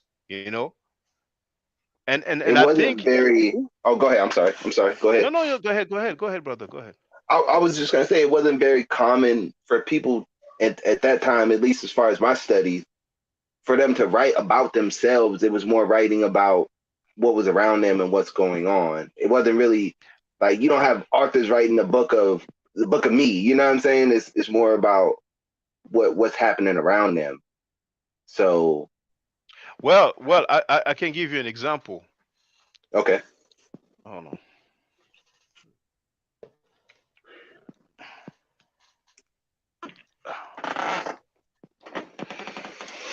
Now, Because I was is going that with book here? basically what. Okay, I Yeah. can't see it. You got to Let's, put it up closer. yeah, I know. I'm trying to find the angle. Yeah, that green screen be messing it up sometimes. Yeah. But it's hold on. Usually I can find an angle, so it shows. You kind of got it. I I have think my it's the red computer right color. here. I can look it up. What's the name of it? Yeah, but it's Egyptian hieroglyphs, pocket guide to ancient Egyptian hieroglyphs. It is Okay. written by Richard Parkinson. He's a PhD, Okay. and he's actually an assistant keeper in the Department of Ancient Egypt and Sudan in the British Museum. Now he shows an artifact. I don't have the page at the top of my head, but I will find it because there's not many pages to that book. About some workers who did not turn up for work because of hangover, because I had drank too much the day before. So that's not a ruler. Sounds like That's what's not a still going king. on today. Yeah. And I think it's written on what they call an ostraka. Mm. So there it is. It's page 79. On page 79, he shows the actual artifact. And on YouTube, I saw a documentary and the scholar who actually translated it.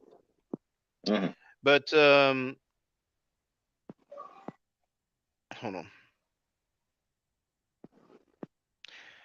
On page 78, he says, one of these notes is a list of who was off work from the work gang in the year 40 of Ramesses II, and that is around 1250 BC. We know that one man called Penub was off one day because his mother was ill, while another called Penduau was off because he was drinking Winkunsu.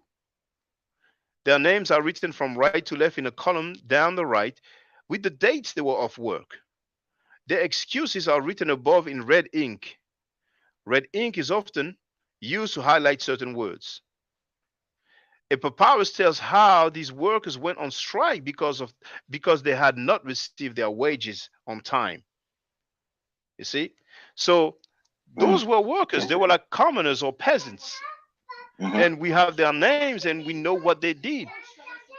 Some went on strike because they did not receive their wages on time. Now their wages, when we hear the word wage, we think about salary, but back then it would be like some type of food stuff, you know.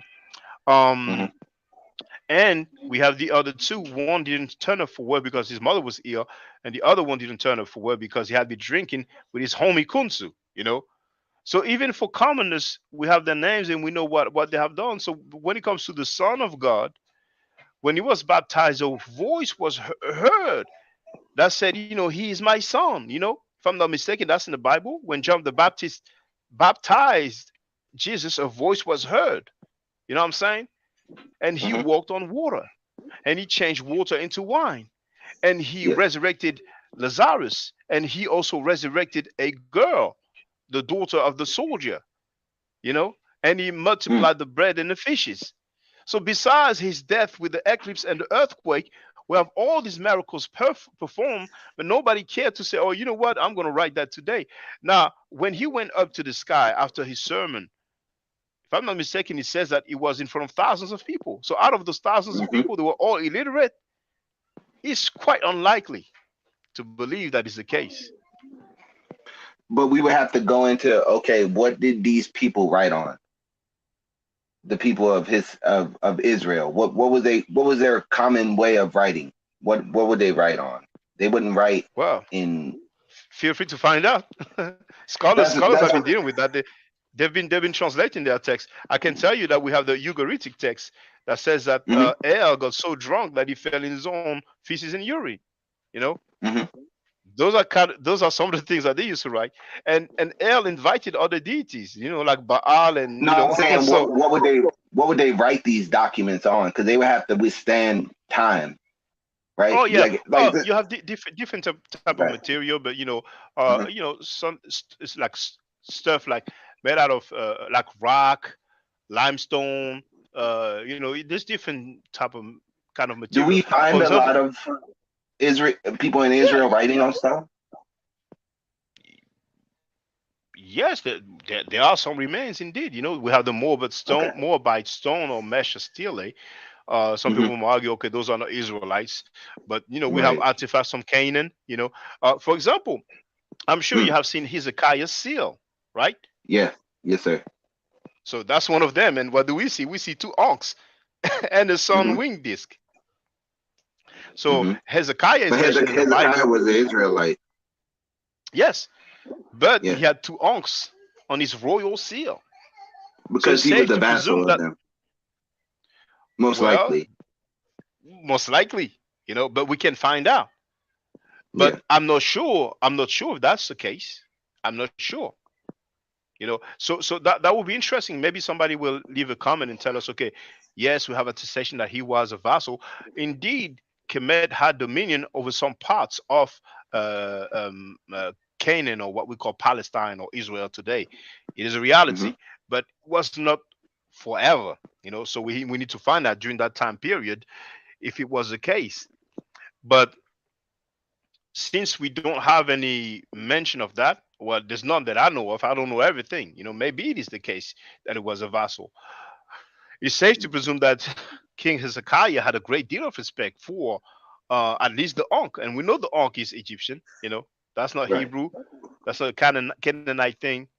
So then, Mm. this is an indication that most likely that would explain why a fair bit of text that we have in the Bible uh, derived from, or let's say, are plagiarized or copied from ancient Egyptian texts. And I have a whole article about that. You know, for those who don't know, I'm Mm. going to share it. And I was planning on adding on to it, but I want to Hmm. share so people can have an idea of it. Because some people think that we're making stuff up, and like Tazaryach, and he was like, oh, just because you see like I forgot the word he used, if he said bread or something like that, but just like you see, because you see bread in the Bible and you see bread in Kemet, it doesn't mean that it's it's way deeper than that. So here for the record, you have the link to the article. And just to give an example to people seeing, so this article is entitled "Biblical Parallels with Texts from Ancient Egypt." So you have a comparison between Exodus 3:14 and the Book of the Heavenly Cow, Exodus 20, Mm. which is the Ten Commandments, and the Papyrus of Ani that we talked about earlier, and comparison between Genesis 41:42 and Amenhotep, son of Hapu. Now here it's very short; it's just like one sentence. Hmm. Then we have Luke and Matthew compared with the great hymn to the Aten, and here it's quite a fair bit. And even that one, which is probably the biggest case of plagiarism, the great hymn to the Aten, attributed to Akhenaten, circa 1300 BC, and the book of Psalm 104 in the Bible. Mm. So you see here, great hymn to the Aten, when you set in western light land, earth is in darkness as if in death. Psalm 104, verse 20, thou makest darkness, and it is night, sorry.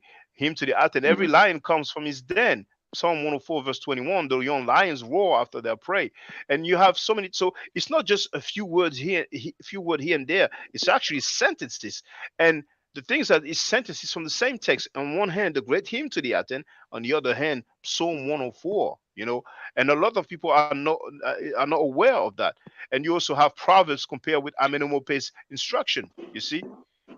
Mm. Amenemope, give your ears, hear the sayings, and then Proverbs 22:17, pay attention and turn your ear to the saying of the wise. You know, and so people are free to just go through that because I've documented all that. But feel free to add on. A lot of parallels. Yeah, and I'm being diplomatic when I use the term parallels, you know, because Mm. really people You would are say just copy. well, it's legitimate for people to say plagiarism Right. or copy, but I've used the term Mm. parallel because I like to be diplomatic. You know, I don't want to, I don't No, want no, to you're good. shock. Hey, Yeah. call it what it is. Like I said, I'm Israel. I'm not offended by it at all. People that are Yeah. offended by it are people that just haven't studied enough into it to notice it. You know what I'm saying? In my opinion, because there are a lot of parallels or copy or whatever you might call it. But that's where I'm gonna bust your head at, Shaka. Cause see, you're disproving the Bible, but by disproving the Bible, which you say mostly is copied from Kemet, at least the main story, then you're disproving Kemet. Well, when you say I'm disproving the Bible, I don't understand. Like, when did you You're hear me saying disproving the Bible? no, by saying okay, this Proverbs was taken from the hymn of Aten, right? Or whichever one you Well, just showed. I'm showing, like the title says, parallel between the text from ancient Egypt, parallels. I'm sorry, biblical parallels with text from ancient Egypt. You see, right? So I don't what see I'm saying how. is, Yeah, go ahead. what go I'm ahead. saying is by saying that the Bible is bullcrap, which most people say. But I never said that. But you're saying that it's copied from Kemet, so we might as well just go with what Kemet said, right? Well, I didn't say. Well, I would say that, but here on this article, I'm just showing parallels between biblical text and ancient Egyptian text. So then, what conclusion could be made? The ancient Egyptian texts are older, and we have the originals for the most part. So then, why would you go for the copy instead of going for the original? Because the copy was, first of all, made at a later time, so it's going to be more updated.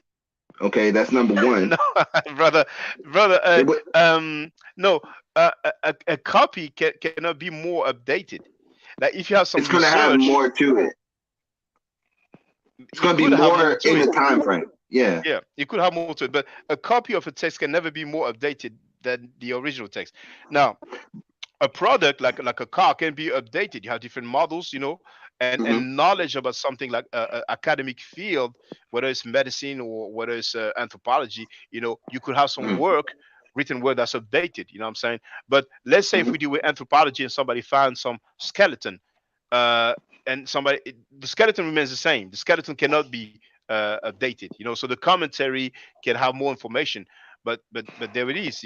We have the original. So why will we focus and give so much importance to the copy when we know the original and we have the original? My answer to this is the wars, the conquest, the slavery. Those guys basically went to war, conquered people, kidnapped people, enslaved them, and they say, you're going to get down or lay down. Some people chose death. There's a story about I forgot if it's in Mali or Senegal. I think it's in Senegal, and the Arabs were about to conquer a village, and the woman decided to just commit suicide by setting the place on fire. And it is reported that some people used to commit suicide during the slave trade. So some would jump in the sea and so on, but others, decided to keep on living. You know what I'm saying? So it's a matter of, back then people didn't have the choice, but now we do have the choice. That's interesting, man. But my point is that all these stories, not all of them, but most of them, the important ones at least, I'm of the belief come from Kemet. We're at no difference with that. My thing is that why do you call yourself an Israelite rather than call yourself Kemetic or from Kemet? Based off the prophecies. Which prophecies? The ones from Deuteronomy. You will go back to Egypt in ships. Yes, and the yoke of iron around your neck and whatnot. Yes. And were we taken back to Egypt? Yes. No, no. You are in America. You're not taken back to Egypt. That's that most Israelites say that this is Egypt nowadays, the modern Egypt. Yeah, but some people smoke weed and they say stuff. You know what I'm saying? But scholars won't say that. Smoke weed. Yeah, but okay, well, okay. Now you said some Israelites say that, right? Right. Now yourself, are you saying that America is Egypt? Yes, sir. Come on, man. I mean, dang. Is America not trying to be Egypt? Do we not copy? Egypt is in Africa.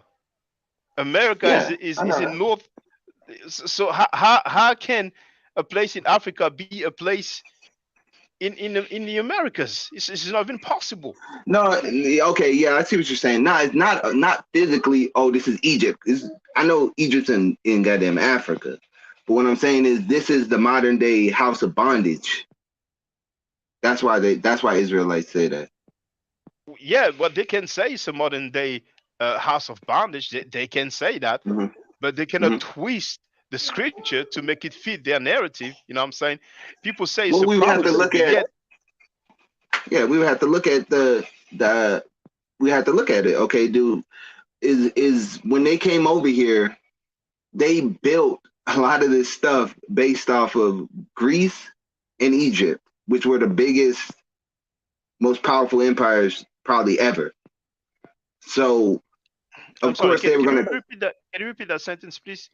I'm saying when they came over here, the pilgrims or the white people that came over here to this country, they were fascinated by Egypt and Greece. So when they came over here, they built. Go ahead. I said and. Oh, and when they came up, I mean, there's probably other cultures, but I'm gonna just name those two.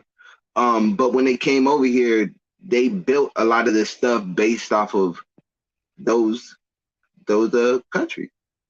And so the Bible, when it's speaking about Egypt, it's not necessarily speaking about Egypt, because it wasn't even called Egypt as in ancient times when the Israelites would have been there. It wasn't called no damn Egypt. So the word Egypt means house of bondage. It's probably no. That's your interpretation there. It's probably Misraim in Hebrew. Probably Misraim, right? You see. Okay. And in Arabic, it's Masad. You know, maybe I don't have the good Arabic pronunciation, but you can tell the correlation. So you saying, okay, it's Egypt, but not necessarily Egypt. And I'm paraphrasing. You know, if it's a prophecy, it means something is written like this is going to happen, and then the thing happened. But if you have something that says, okay, this is going to happen, and that thing doesn't happen, you cannot call it a prophecy. So I beg to differ. It is not a prophecy.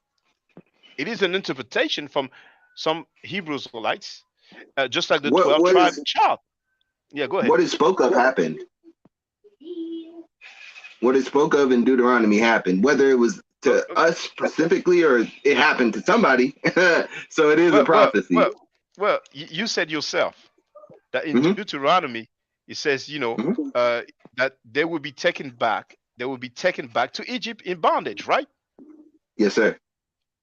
Now, once again, were enslaved Africans taken back to Egypt?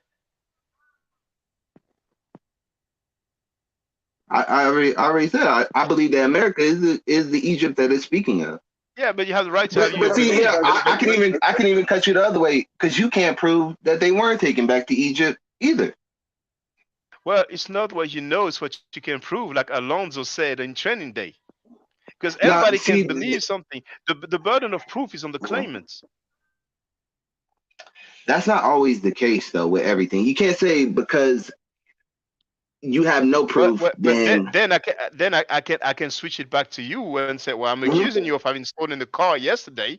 I don't have any proof, but it doesn't mean you haven't done it. You know, we can play that game forever. Right. You can accuse me, but I can say, and I can lie. You can lie and say what? I can lie and say that I didn't have nobody in the car when I really did. No, but the thing is, you might be right. If I am accusing you of stealing the car, you haven't stolen the car. I'm making that up, you know. But then you would deny it. You would not have to lie about it. You know what I'm saying? And then you would say, okay, prove it. And then I say, well, I don't have any proof, but there's no proof that you haven't done it. You know, I'm just trying to show you the logic of the argument. If there's any, see? And a lot of times when we talk with religious people, that's what they do. They say, okay, well, we don't have any evidence for such and such. We don't have anything for historicity, but it doesn't mean it never existed. You can prove that he didn't exist, you know. But once again, the burden of proof is on the claimant. In a court of law, people are convicted based on the evidence. So if you don't have any evidence, you know, they can say, well, I believe he existed. I believe Jesus moonwalked on water and resurrected people and all that. Fine, it's their belief. But they cannot shove it down our throat and say this is the word of God. And if you don't believe in it, you're heathen. Because I believe in it, and it says that it's the word of God. No, we don't have any evidence for that. Yeah. And then what do we have? Mm-hmm. Yeah, go ahead. No. What do we have? Go ahead. Well, what we have today is we have grown men like Tazary-wack, who's like, oh, if it's not in the Bible, I don't want to talk about it. You know what I'm saying? Yeah. We have all these grown men standing up and reciting some things that were written most likely by the Greek. It wasn't a Greek language, and they act like it's legitimate, like it's historical, and like it makes sense.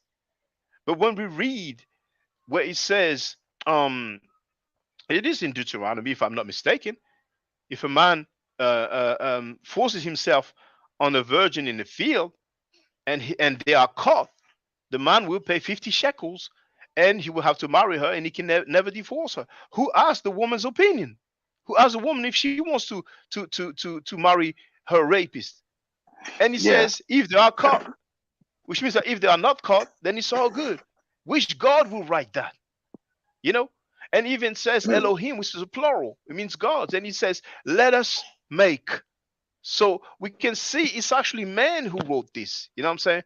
But a lot of people cannot fathom that. And even in the Arabic, in the Quran, it was a nahnu, which means we. Or it can be translated as us ultimately, but I'm not 100% sure. I'm not fluent in Arabic. I know a little some, but it does speak also in a plural form. You see? Some translations in English will show that, others will not. You know what I'm saying? So it's man who wrote these things. You know what I'm saying? But people act like, okay, that's the word of God. I have to go by this. If I don't go by this, it's not the right way. But some in the Bible, I think it says, like, it's attributed to Jesus. It says you recognize a good tree by its fruits. Well, the Muslims have enslaved Africans for many hundreds of years. The Christians have enslaved Africans for many hundreds of years. And even to this day, we see how the racism. On the one hand, they claim, humanity won this together. Now, thanks to the mobile phones, we see the police killing people unjustifiably. We see those Karens who call the police on black men, sometimes even claiming to be assaulted. But the funny thing is that we have that on tape. Like, oh, he's assaulting me now. You know what I'm saying? People cannot even do their job. So they have this belief in the so-called word of God, but their behavior is all messy. It's full of prejudice and hate and racism. So that's the fruits. So is it a good tree? I mean, it can be used. It can be used for good or bad. You know what I'm saying? Depends on how you use it. I could get in a car right now and use it to go to work, or I can use it to run over 100 people. Does that make the car bad? Or does it make but the car is a tool, it's an object. It's not a living being. It's not human. A human has a brain. A human has belief. Make no mistake, I don't believe that God wrote any part in the Bible at all. You know what I'm saying? I don't believe that he came down and put a pen on any of that. Hold up. We have the story on Mount Sinai, and the Bible said that it was the actual hand of God or finger, but he said that it's God himself who wrote the tables of the law. And even after Moses broke it, when he saw the golden calf and he ordered the slaughter of so many people, but that's how they used to get that back then, he wrote it again. So you don't believe that God wrote the tables of the law? What did he write it in? Okay, what you don't know that passage, do you? No, I do. Okay, well, so before we go to the language, you don't believe that God wrote the law? No. The tables. No. You don't believe in the Bible then? So here's no, I do. But here's the thing. God would have to come down. There's a little contradiction right there, but feel free. No, there's no contradiction. It's just man put their own spin on it. That's this Bible is a copy. It's like you said, it's not even a copy of the copy of the copy. We don't know how many how many times it's been changed. We don't even know. But what one would have to believe that story is that God came down from the sky, took his finger, and wrote something in what language was it written in? Most likely. The Bible doesn't mention the language. But then it's interesting. That's what I'm So saying. you said, okay, we don't have the copies of the copies of the copies. So obviously you have Yeah. doubt about the validity of that story. Now, why Mm. would you pick and choose? Why Deuteronomy, the so-called prophecy of Mm-hmm. us? You know, my parents were taken to Haiti. You know what I'm saying? So Mm-hmm. us being taken to the Americas and the Caribbeans, why would it be valid? But the story about God writing on the tables of the law is not valid. Now you have your issues about God coming down. I don't think he mentions about himself going down like that, but he talks about either the hand or the finger, but I think it says the hand. Mm-hmm. And there's other instances where you have the sacrifice, and he says that he had a good taste to the Lord. And I'm not sure if he mentions the word nose, you know what I'm saying? But if he has a taste, then obviously it means you can smell, you see? Mm-hmm. So there are several passages like that. So that's a man that where wrote that. That's a man that, well, the Bible was written by men, but the table of the law, according to the Bible, was written by God himself. No. So if you, no, I don't believe that. well, you have the right not to believe that, but then again, you're not believing something that And is in we're the on the Bible. same page with that because you don't believe that either. Oh, myself, Yeah, so I believe that. you don't believe that God wrote with his own finger in the Bible? No, I don't believe that. You I believe don't that believe it's most man. of the stories. Yeah. Well, I don't even think there was any such thing as the table of the law. I don't, you know, I don't believe that the sea parted in two and so many people left and the Pharaoh and his army died in the water and nobody wrote about it. Like I said, oh, hey, Pharaoh and his army died in the water. I witnessed it. Oh man, we don't care, man. We partying right now. He ain't gonna write down, man. No, come on, man. Yeah. You know, like when some scribes died, we have their tombs. We have the literature. We have their family members mentioned. But when the king's gonna die, nobody's gonna write about it. Like, no, come on now. You know.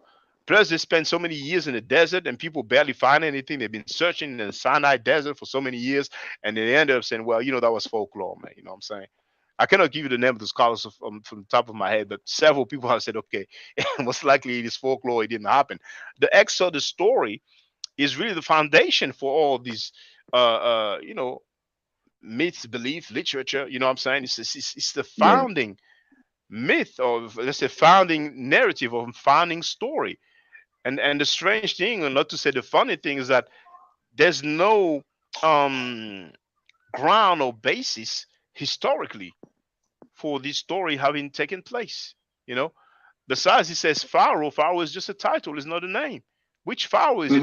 They can't even tell us which Pharaoh it was. You know, they cannot tell us which king it was. You know. Yeah. But my thing is that I already told you I believe that most of these stories come from Egypt. Which, if they come from Egypt, then Egypt got them from somebody. They didn't just come up with it themselves. So it goes back farther and further and further. That's where we get to, it's an oral tradition that was passed down, and then man put their own spin on it. That's how I believe in the Bible. I don't believe in the Bible like, oh, God wrote this and this is what God said. I'm not that type of Israelite. I know that man at the Council of Nicaea picked what books they wanted to be in there. So like Khalid Muhammad said, you know, why are there lost books of the Bible and who lost them? You know what I'm saying? It was man that did that. It wasn't God that, you know what I'm saying, lost the books. It was man that picked and chose what they wanted to be in there, picked and chose how they wanted to write it, picked and chose the language. So for somebody to sit here and say, oh, God wrote this part because it's in red, which was what I was told when I was younger, the parts in red were written by Jesus or God or whatever. You have to be pretty stupid to believe that, in my opinion. Do you realize you're kind of labeling Christians stupid right They now? are. Oh man, Yeah, they are. You're labeling Hebrews like stupid as well because they believe in the Bible. Anybody that believes that God wrote in Greek or whatever, Coptic or whatever you want to call it, came down and wrote, or how you say, you don't know if he came down, but he wrote it with his finger because that's what it said. So I guess he stuck his finger from the heaven and wrote. Like, come on, man. You have to be like we. Once you have But true understanding of the Bible, you know where man is putting their but own twist on things. you know what's interesting is that Mhm. to you the idea of God coming down or having a very long arm but finding his way to write with his finger, and that is Exodus 31:18, Mhm. is strange, and I'm being diplomatic, you know. Mm. But what about Jesus performing all those miracles, dying, Mhm. resurrecting 3 days later? And once again, there's an earthquake, there's an eclipse. Saints come out of their grave, walk in the street, talk to people. Mhm. How is it not strange to you? It's not strange because okay, the walking of the dead is strange. I don't believe no crap like that. That's number one. But they said that's what happened when Jesus Mhm. died. Yeah, And but I want to say they, I mean that's what the Bible says. okay. But my understanding of Jesus is that he was a magician. That's how I believe that he was able to pull off these things that were able to But surprise people. the Bible doesn't say that Jesus was a magician. Yeah, but it does speak of the Egyptians knew magic. I mean, right? When Moses goes in with his staff and he Yeah, the puts his snake. staff Yes, and yes, he puts yes. But and the it turns Bible, into snakes. but Yeah. So the there was Bible magic doesn't going on say. at that time. Right. And you No, could fool somebody. because no, brother. You know why? Because Okay. that story with Pharaoh and Moses. Moses, if he existed, we Mhm. don't have any attestation for him, so it will be around 1500 BC, give and take Okay. 200, 300 years. And Jesus, that's basically over 1,000 years later. So that's not the same time period. You know, we are a millennia or millennium apart. You see, but Mhm. once again, the Bible doesn't say that Jesus was a magician. You know. No, And I it think the doesn't. Bible is against magic because I read the Bible, you know, and I think in the Old Testament, you know, it speaks out against magic. So it wouldn't make Yeah. sense for Jesus to be a magician when the Bible is against magic. Keep in mind, I'm an Israelite believer. I'm not a Christian, so I don't necessarily believe the whole Jesus performing what we would call miracles. I believe that it was if I took Chris Angel, right, and I took him to a part of Africa where people had never seen these things done, people would think that Chris Angel is God. Okay, if he did some of the stuff he Well, could do, well, they would think he's special. He has some powers, but no, they Chris would think he's Angel. God. Okay, you can argue that, but the thing is that Chris Angel, he doesn't do these things by himself. There's preparation, you know, when whatever he's flying or stuff like that, you know. So back then, I don't think they had all these tools and technology, you see. But what's interesting is that you say you're not a Christian, Really? you are an Israelite, Yes. but you don't believe that Jesus performed miracles. But the Bible says that Jesus performed miracles, so there's a problem here, don't you think? Where does it say that Jesus performed miracles? Where did he perform the first miracle at? You never heard about changing water into wine? I know, but what book is that in?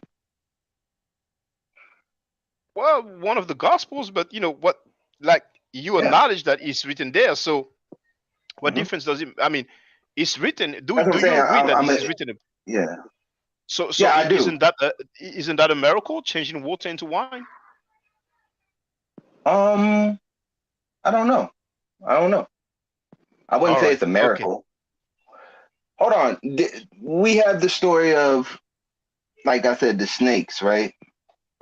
Are we saying that Egypt wasn't doing magic? Well, I don't know where you get that from. You know, I don't know where you get that. The Bible doesn't say that. No, the Bible doesn't have to say. I'm just going based off of pure logic, right? Of how advanced Egypt was. I mean, we still don't know how the pyramids were built. I'm not saying that they used magic to do. I'm not saying that, but I'm saying that they were a far advanced people. They would have came up with ways to manipulate things that could surprise people, Yeah, but right? here you sound like you're escaping the point. But here, for the Okay, record, we do have the word miracles, plural form, okay. in 1 Hmm. Chronicles 16:12 and Nehemiah 9:7. You see, Okay. so this is something that's in the Bible. So you have the right not to believe in miracles, but the Bible Is that from the Old does. Testament? Well, Wrong Chronicles, and I think that would be Old Testament. And an Israelite would surely rely more on the Old Testament than the New Testament. So what do you say now?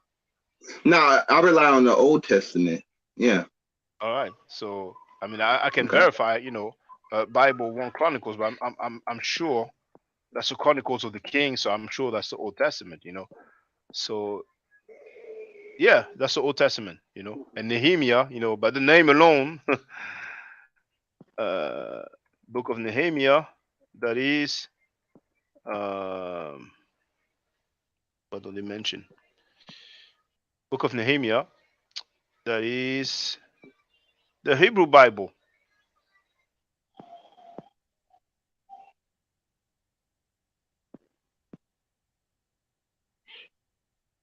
So safe to say that would be the Old Testament.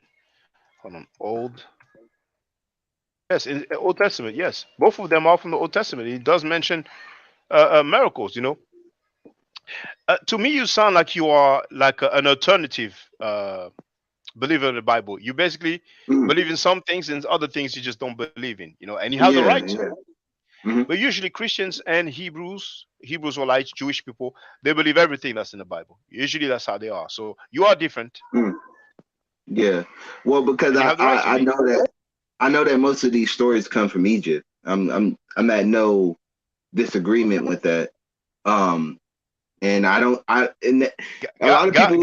Garfield would disagree with you. Tazaryach would disagree with you, and most Hebrews or Israelites and Christians would disagree with you.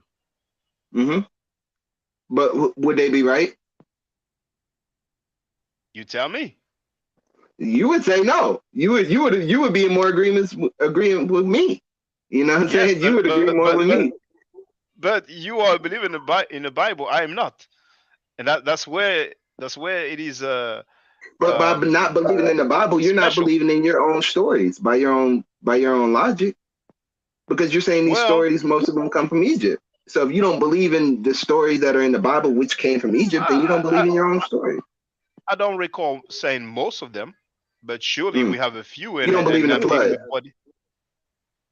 From the Bible? No, I don't believe in that. Do you believe in the flood that was in the Epic of Gilgamesh? Do you know that Native Americans in America had a flood story? I have not read it, but I think they say it lasted for so long. So anything that ran for so many days, like I wouldn't believe in that. To me, it's just stories. There's cultures all over the world that have the same story.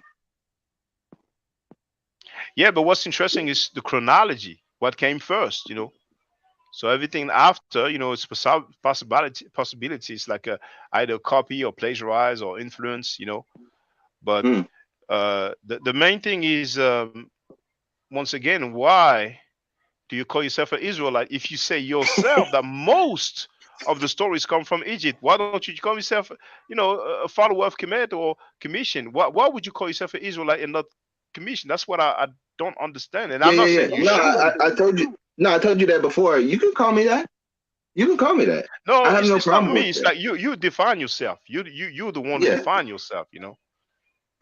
And like I said, if you need help to get there, I mean, we already have Jabari on tape having Chief Beck saying that he's the God best reincarnated. So he kind of performed a miracle live on air. Yeah. So if you need help, I can help you get there.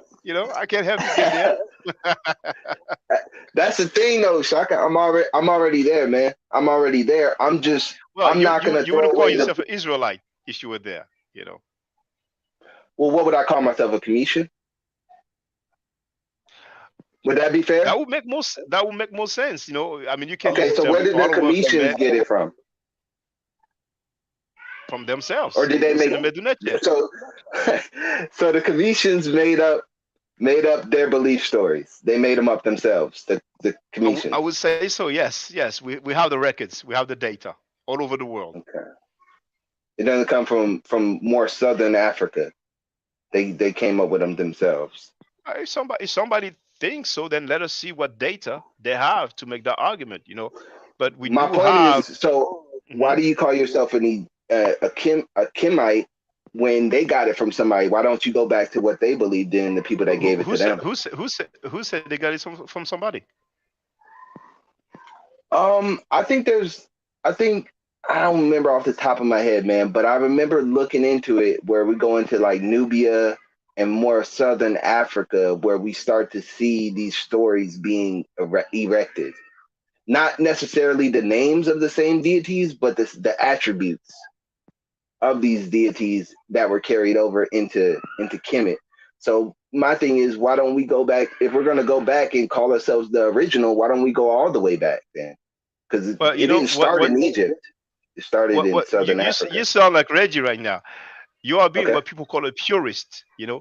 Like some people say, okay, well, you guys go back to Kemet, but before Kemet, we had all these other places, but they cannot even tell us which language it was. They cannot tell us which text it was. So we have to deal with what we have available, what we have at our disposal. Some people will say the Meroitic script has not been deciphered, but the Meroitic script, I don't think it's as ancient as the pyramid text. Some people will say we have more pyramids in Sudan or Nubia than in Egypt, which is true, but they are much more recent.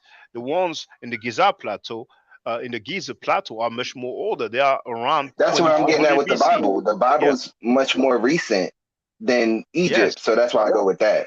That's why I go with that. That's what I was telling you earlier. It's more updated, not meaning that it's better, but it's more recent. That's what I meant to say. Not updated is in the term of, oh, well, we go in here, we fix this part, but it's more recent. That's why I go with that. It's the But more if it's recent. if it's God's word, it doesn't need any fixing. I already told you I don't think it's God. It's man influence. It's man that was influenced by God, not necessarily God had a That's finger what they in it. say. That's what they say.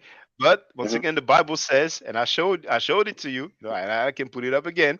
It specifically says, I think that was that one. I can go back. Chronicles Specifically 1. said, that's okay. Exodus 31:18, King James Version. And he gave unto Moses, when he had made an end of communing with him upon Mount Sinai, 2 tables of testimony, tables of stone. So you were asking what material? That's stone.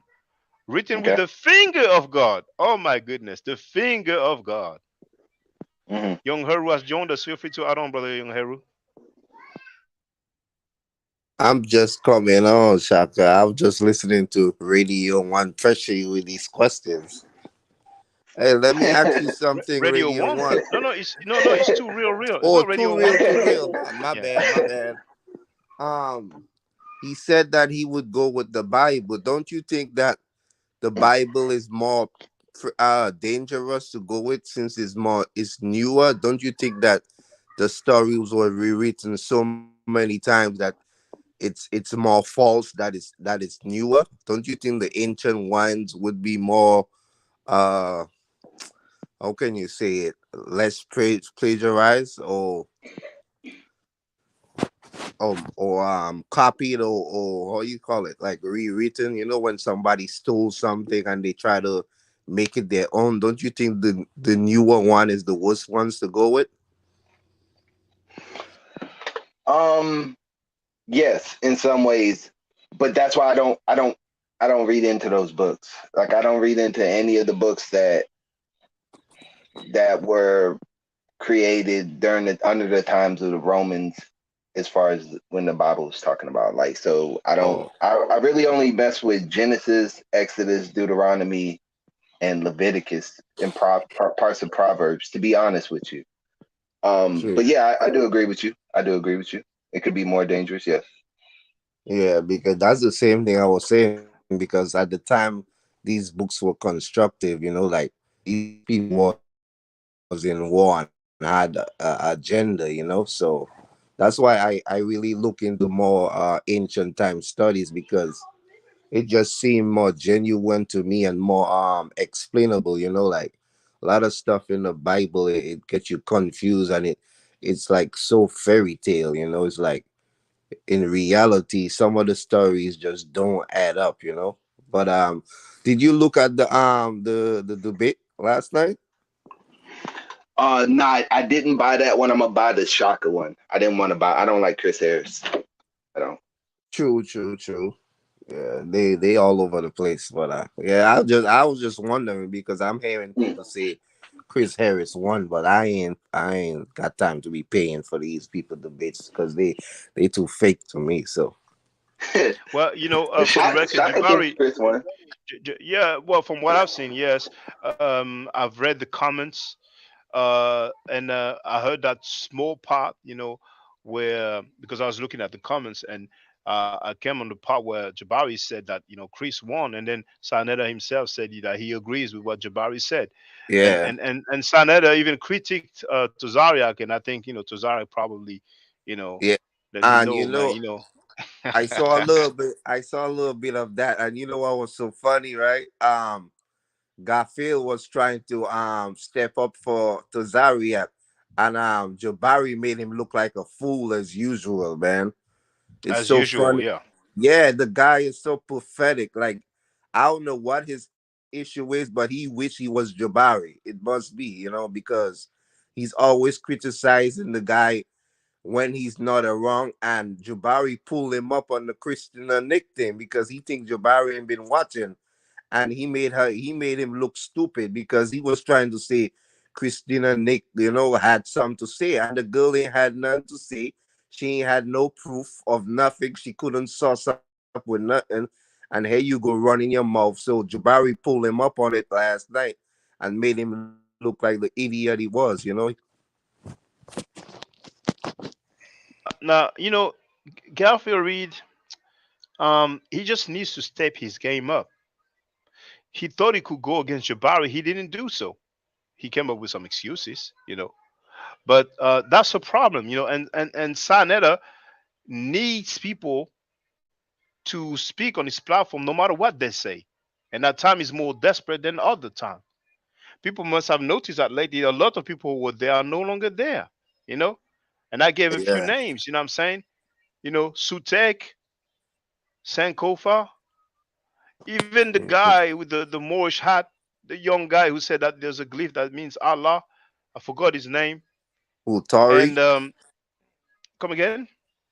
Oh, Tahudi. Adept, Commission Adept. No, Tahuti is in Oh, jail. Natural Tahuti is in jail. Oh, you're talking oh, about the other Tahuti. The other Tahuti he has his own channel now. So yeah, Sanetta will hype them up. Sanetta once again said that Nepal was the champion of the yeah. HOK. You So know what I'm yeah, saying? he gotta go get anybody. So he run and get Christina Nick.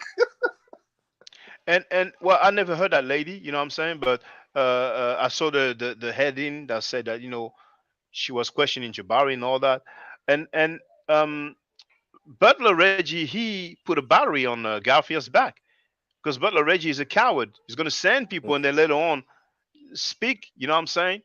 And Yeah, and and that's the problem. You know what I'm saying? Garfield is nowhere near the level of like Garfield should debate with Commissioner Depp. You know what I'm saying? Garfield is no match for Chris MVP Harris. Garfield is an embarrassment. You know, and anybody can learn. You know what I'm saying? But it takes time. There's levels. Like 3 years ago, Garfield was doing credit repair. You cannot go from doing credit repair and then boom, you this so-called scholar. It's like the guy, the NFAC. Apparently, is in jail now.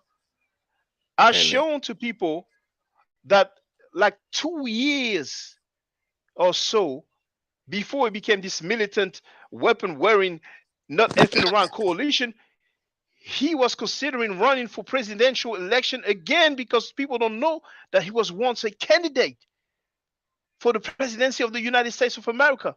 You need time to make that transition.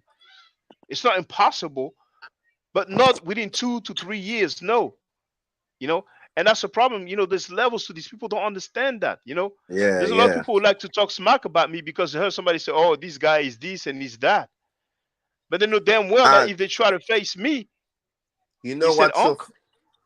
Yeah, go ahead, you know go ahead. what's Exactly. so funny, And we have Shaka? you, Bennett, also. Welcome. Yeah, it's like it's the agenda, like this guy has some kind of thing going on, and I don't know what it is, but he's trying to prove something that he can't, you know, and they trying to show that these things are not plagiarized when everybody see with their own eyes and the evidence is there.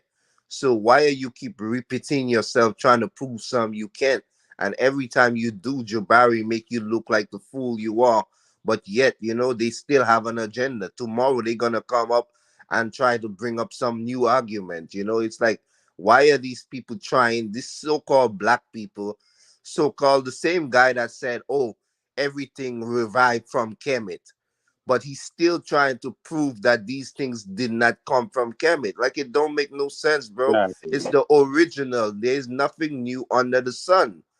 And you supposed to be a black man talking about you African, but yet you trying to disprove everything that the Kemet's doing, and you run in with the biblical narrative. So it just show you these guys are scams. They play in games and they about the agenda to make money of the people.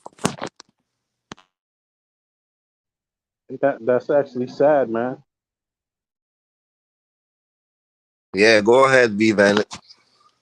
And I agree, and Oh, I agree. But I think Garfield is an undercover Christian. You know what I'm saying?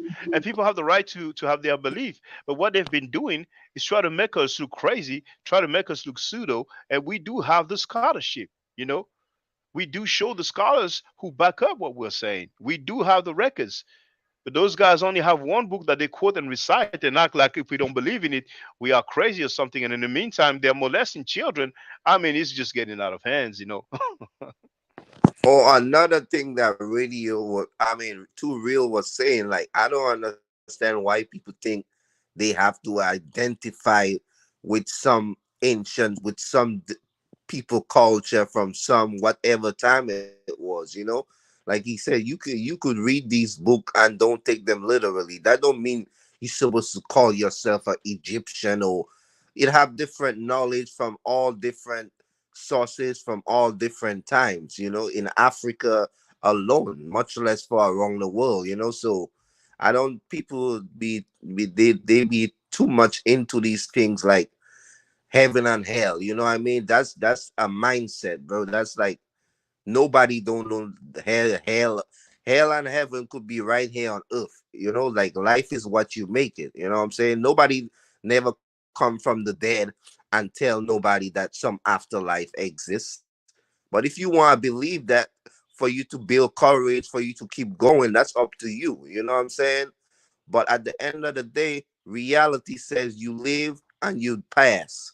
Wherever the energy goes, no one knows, bro. It's all, everybody have their different opinion of what the creator means to them and whatever the case may be. But at the end of the day, people take these things too literal, you know what I mean? Like, it's supposed to be lessons and teachings for you to carry yourself. Is basically for survival, you know what I'm saying? I just want to say that. So nobody don't have to call, yes, just like these guys. Oh, I'm a Hebrew. Oh, I'm a bro. Who wrote these books? Who told you you was a Hebrew? You know what I'm saying? Like, stop trying to be who you not. You are what your mama called you. And that's it, period. yeah, That's what's up. exactly. You know, and this kind of there is apparently in these kind of circles, there's no one type of Hebrew. So they all have these different type of arguments where they try to bend the uh try to bend the line between real and fake, actual material matter and belief. And then they try to bend the beliefs to make the belief sound like something else. When there's nothing wrong with belief. There's nothing wrong with belief. But when you try to compare it against something that's real, then there's a problem because if you're not doing it just to try to point out similarities, then what's the point? Because one of them actually is right in your face and you can see and touch with your hands. And the other one, you can only believe. You can't actually grab it. So people that find Kemet interesting, they don't have to be Kemites. They're just people that are like, wow, look at this. This actually really existed. I can touch it with my hands. And most of science can agree that it existed in a certain time frame. So it's useful in many ways because of that. But when you look at the Bible, it's the usefulness really just comes down to little stories that are made to keep you out of trouble. But you're not really supposed to take them literally. You know, it's just to give you a basic idea.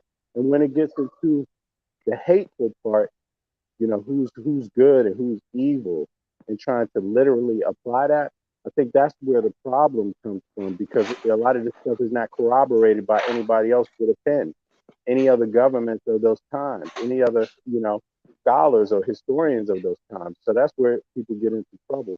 But overall, I was going to say these debates, they ain't getting my goddamn money, yo, for real. I'm not a fool. I don't support foolishness, and I don't care who it is. There is no debate between Hebrew, the Bible, and Kemet. You cannot win that debate. That's just not something winnable. So why are we like trying to pretend, you know, that there's some kind of debate again about it? If it just doesn't make any sense. You can't you can't put theology up against factual things that exist in material matter. They're not meant to be the same. They're not meant to show you the same lesson. And when you try to compare the two, you miss the whole point of either of them existing, you know? So, brother, real, I would tell you, man, Yes, sir. I already knew what your debate was kind of going to, in the end, go to before I even heard it, because there is one debate happening, real debate. And well, I won't say real debate because any debate can be real, but there is a debate happening in so-called circles that are accepted scholars, you could say biblical scholars or these kind of things. And that's the debate of the idea that if Jesus existed, he had to be an Egyptian priest. If he did. If he did. And that's not saying they believe it. That's not saying they believe it at all. They're just saying that, if it walks like a duck and talks like a duck, who was really walking around talking that kind of stuff? Who really exists? What type of people really exist that talk this kind of stuff before this man? You see what I mean? Before this story of one, you see. So I'm not saying you have to believe it. I also understand that saying that the Bible is copied from Kemet. Who is this guy that put that in the chat? So this nonsense. Go ahead. Yeah, that the idea that the Bible is copied from the Kemet, that's a belief. We don't have literal proof. Of course, there's some things that are just mind bending that you can't escape. It's like it says it here and it says it here in Kemet. How? Right? But if we want to say copy, then we're going to have to catch the person and say, aha, you know, go deeper into it. But it's okay to believe that too. But that's belief. But Well, it's let me ask okay you to a believe it. question, my brother. What's your More name? I can't see your name. V Bennett. But V. it's very Bennett. likely. Yeah. Go ahead, brother. Go ahead, man.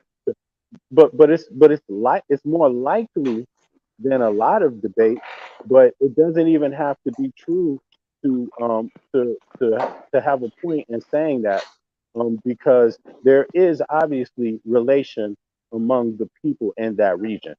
They don't exist alone.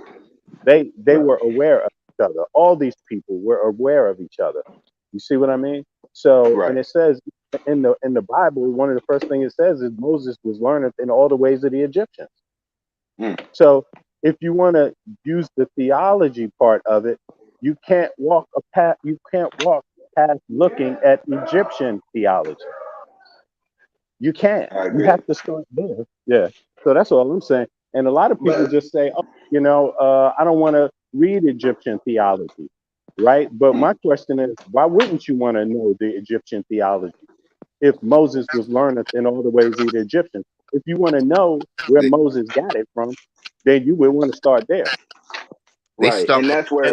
that's where my And studies brothers, started at. brothers, I'm sorry because I'm gonna have to cut it short because I have a class in like 9 minutes. But I want to say for those who wonder, we will not find any record or painting or sculpting or somebody like copying the text from Kemet and for the Bible. But remember the Greeks.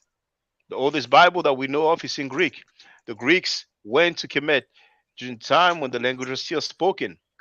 So the Greeks heard those stories, adapted those stories. So that's the middleman, you know, and it's very Yeah. important to know that. You know what I'm saying? Yeah, let me But just see.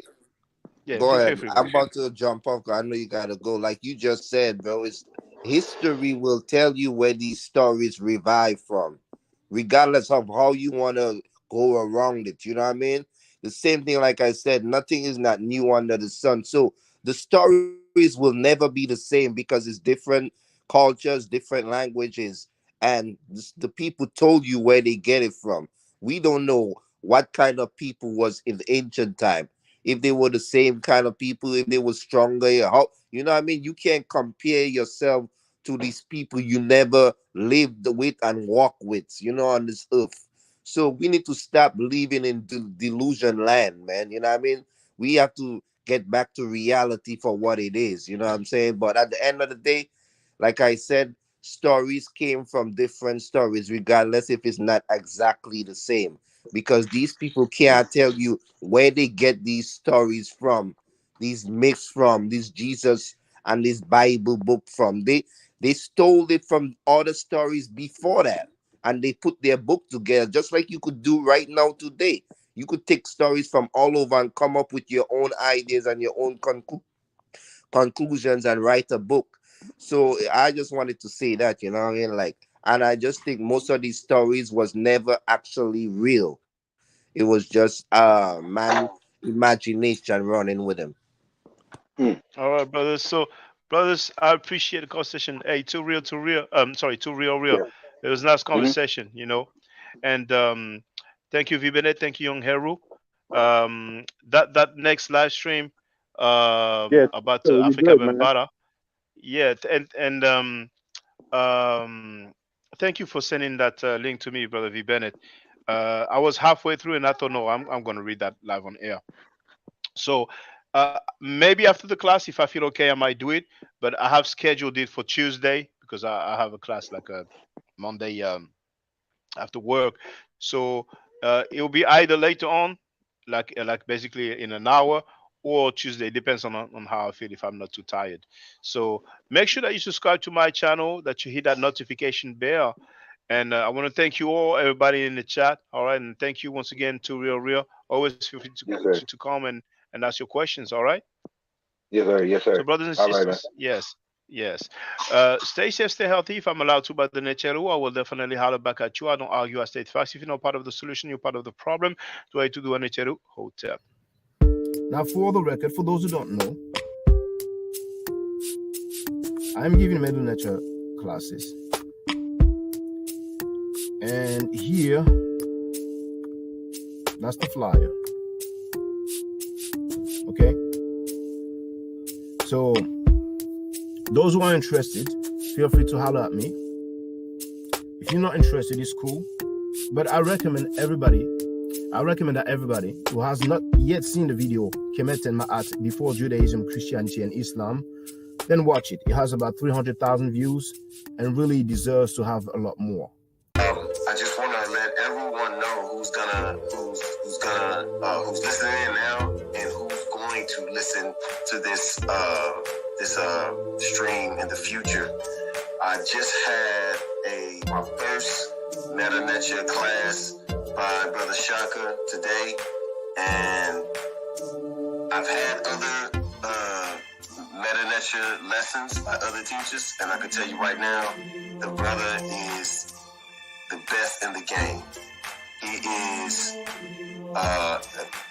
that was one of the best classes I've ever had ever. So if you're interested in learning the Meta Nature, if you're interested in getting the basics of it, Brother Shaka is an awesome teacher. Get with him, and it's extremely affordable. This brother is giving us his time and his skills, and he's basically giving it away. I mean, I just consider it a donation. You know what I'm saying? So if anybody's interested in learning the Meta Nature, get with this brother right here. He's an awesome, awesome, awesome teacher. And I'll end with that. Hotep Senu, Hena Senut. This is Julie, also known as Servant of Yah. and I'm currently taking the Medunetcher classes with Brother Shaka, and it has been an amazing experience. Only 2 lessons so far, and I feel like I've been taking the classes for months, just with the how in depth he goes into the vocabulary words, the construction of the language, the grammar. It's been immeasurable, the experience. And one thing that comes across, hands down, is his extreme passion for teaching this to anyone who is willing to learn and has an interest in learning. So I highly suggest, if you are interested, even a minimal interest, that you subscribe to the classes with Brother Shaka. It's such a nominal amount for how much you get. I know, like, our last class was over 2.5 hours. It felt like 2 minutes, but because that's how, involved you are in what he's teaching and how he teaches and how compassionate he is about what he teaches. Also with sharing materials free of charge, no question, no doubt. It's just what he does. He doesn't have to, but he does. And so I just wanted to give a short testimonial about the class and the effectiveness of the class, and all of that is attested to how studied Brother Shaka is. So I highly recommend anyone with a minimal interest that you do sign up for the Medunetcher class. Hotep. Don't forget to subscribe to my channel, which is Ma'at Forever. Don't forget to watch the video entitled Kemet and Ma'at. Don't forget to share Kemet and Ma'at on my channel on Twitter, Facebook, Instagram, WhatsApp, or other social media that you use. Email, text messages, you name it. Those who wish to donate can do so on paypal.me/Ma'at Forever.